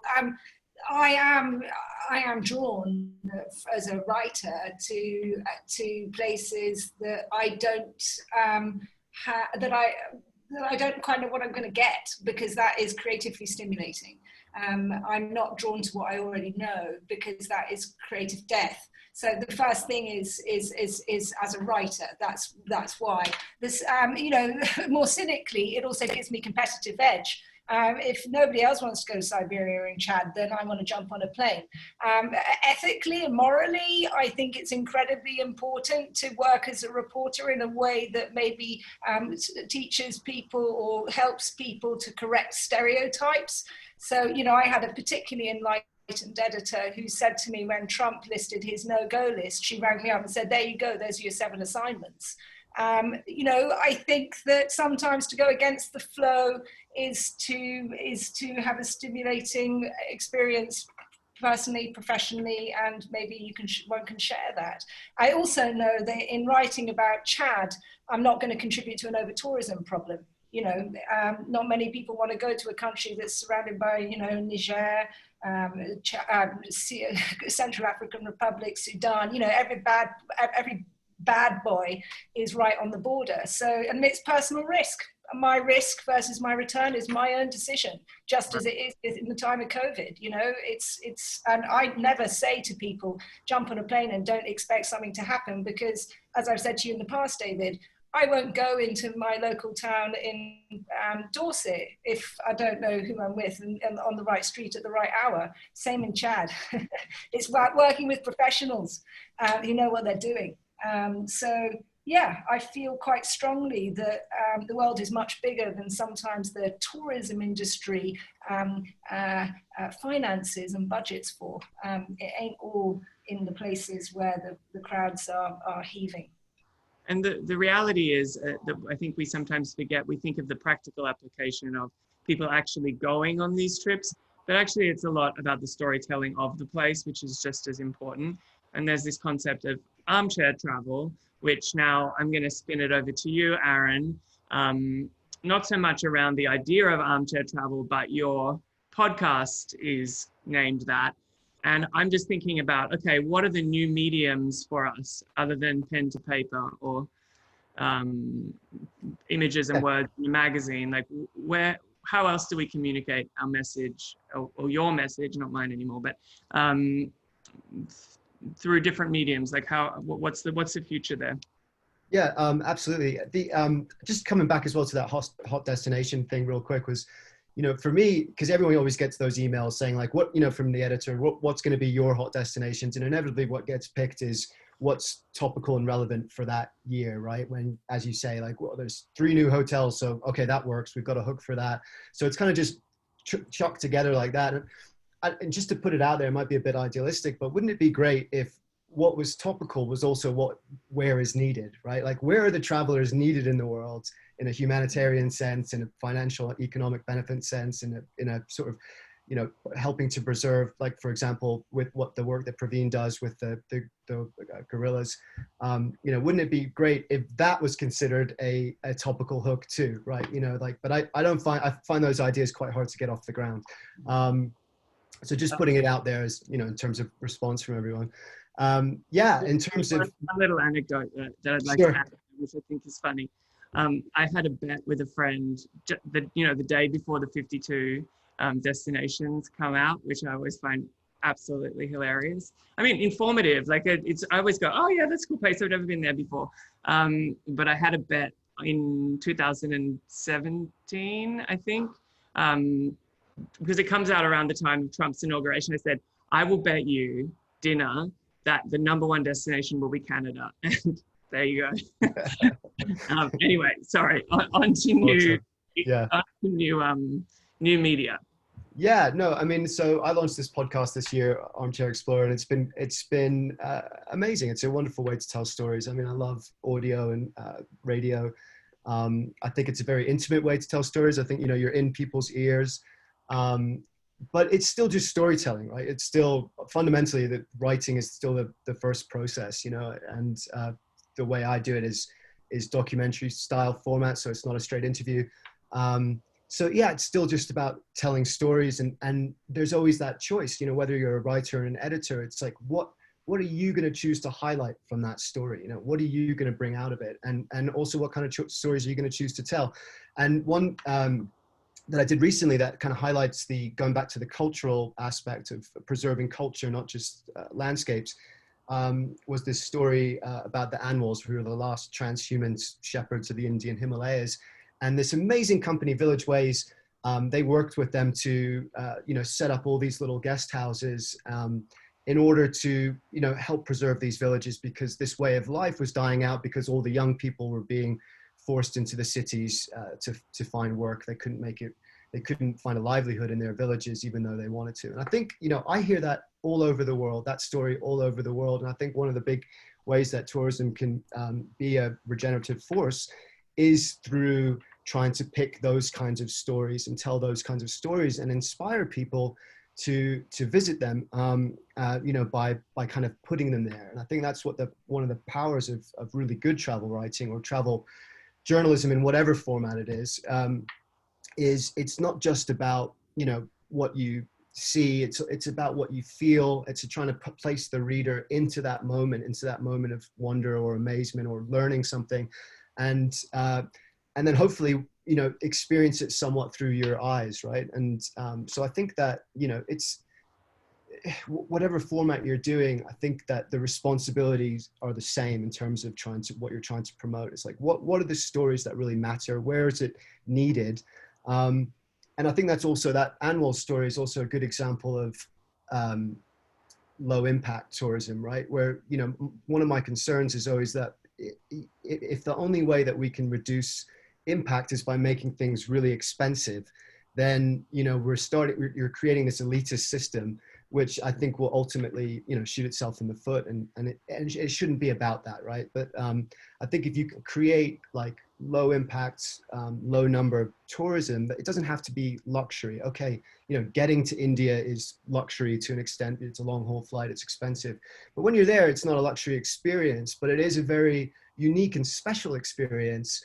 And the numbers that can go through a system like that are necessarily very low because they're trying to, you know, not spoil these places through high levels of tourism. So it's a very special experience, but it can also be low impact. So I think that's, you know, throwing in lots of different answers to lots of different questions that have come up, but you know, that's what I'm thinking. I think it's like, it's coming back to storytelling however you can, putting the traveler as the hero of their own story, or at least either whether they're in their bathroom or whether they're actually out on the road.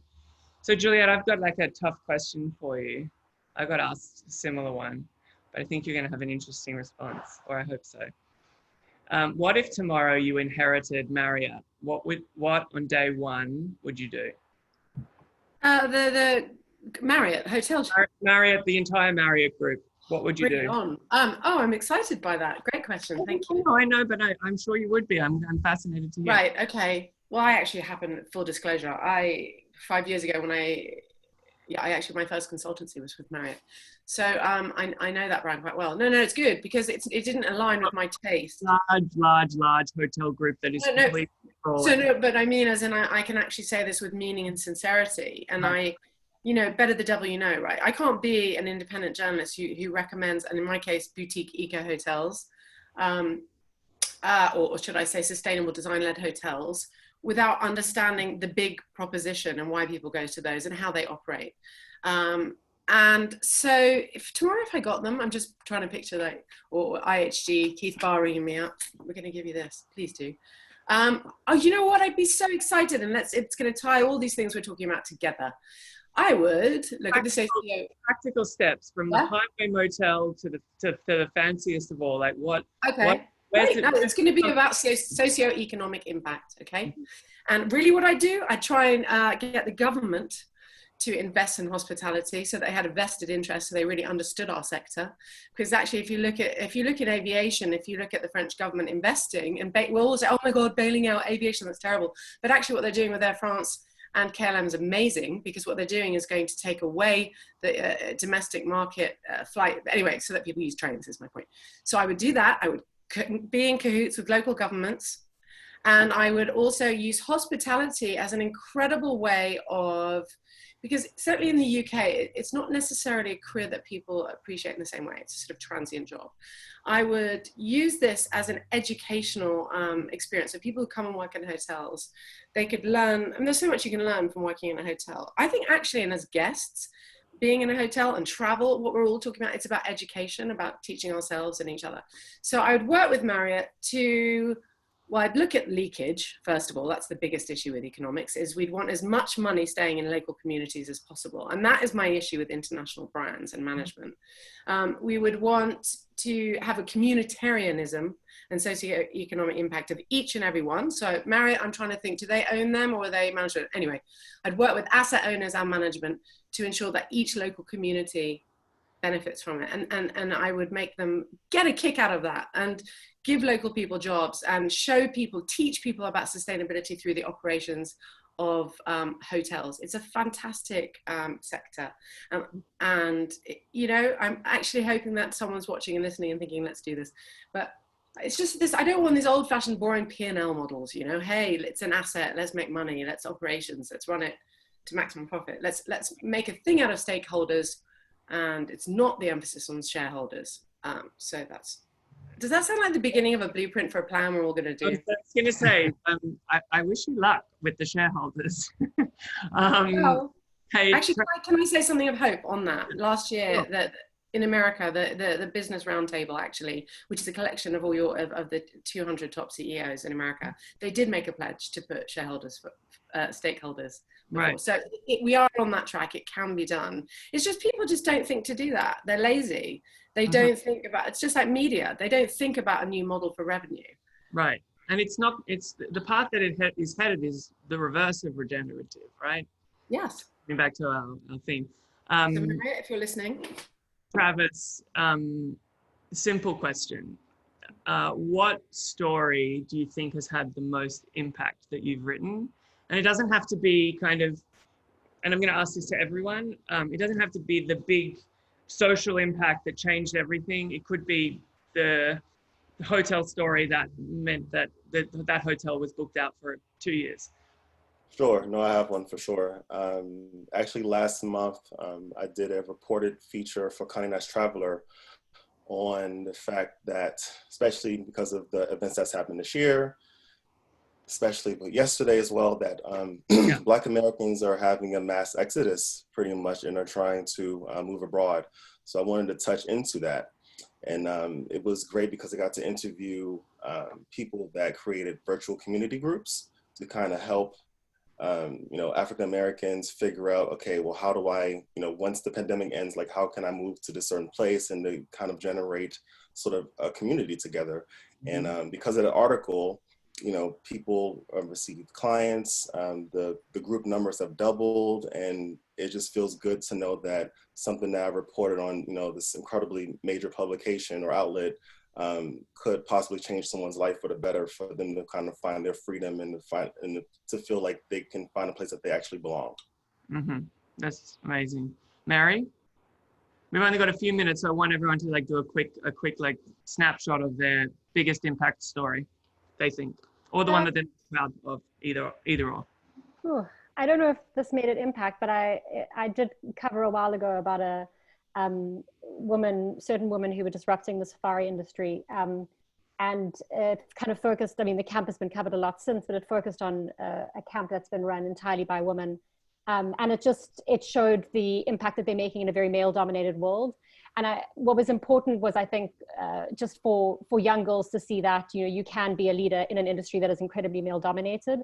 And I think it shows that, tourism isn't just like putting money back into places, but it can actually really shape opportunities for people, especially it was the camps in Tanzania where a lot of women are expected to stay home. They aren't educated a lot of the time. So I don't know if they made an impact, but I thoroughly enjoyed reporting on that. But I'm going to have to read it now. Aaron. I think I did a piece a while ago for the London Times about the Navajo, and it was my favorite trip because I got to spend a week there, and I think the reason why I'm proud of it is because a lot of people from the Navajo Nation got in touch after that and said, thank you for presenting us in this positive light and kind of authentic, real way. But it's also a shame because the only reason I got that commission, and I'm grateful for the commission, was because I kind of tagged it to the Lone Ranger was about to come out, and they were doing this kind of awful stereotypical version of Native America. And I said, let's do the real version of it. Let's show people the real version of it. So the only way that story got told was because it had some major mainstream topical hook for it. But I was really proud that I was able to tell that story anyway, and hopefully show people a side of America that, that they don't often see, places without running water, electricity in the so-called richest nation in the world, So it's, I was really proud of that, but I think it's also an example of, wouldn't it be great if we could tell those stories without having to have that mainstream hook, Speaking of trends, I think that a lot of writing and attention should and will be paid to Indigenous communities in the next little while. Juliet.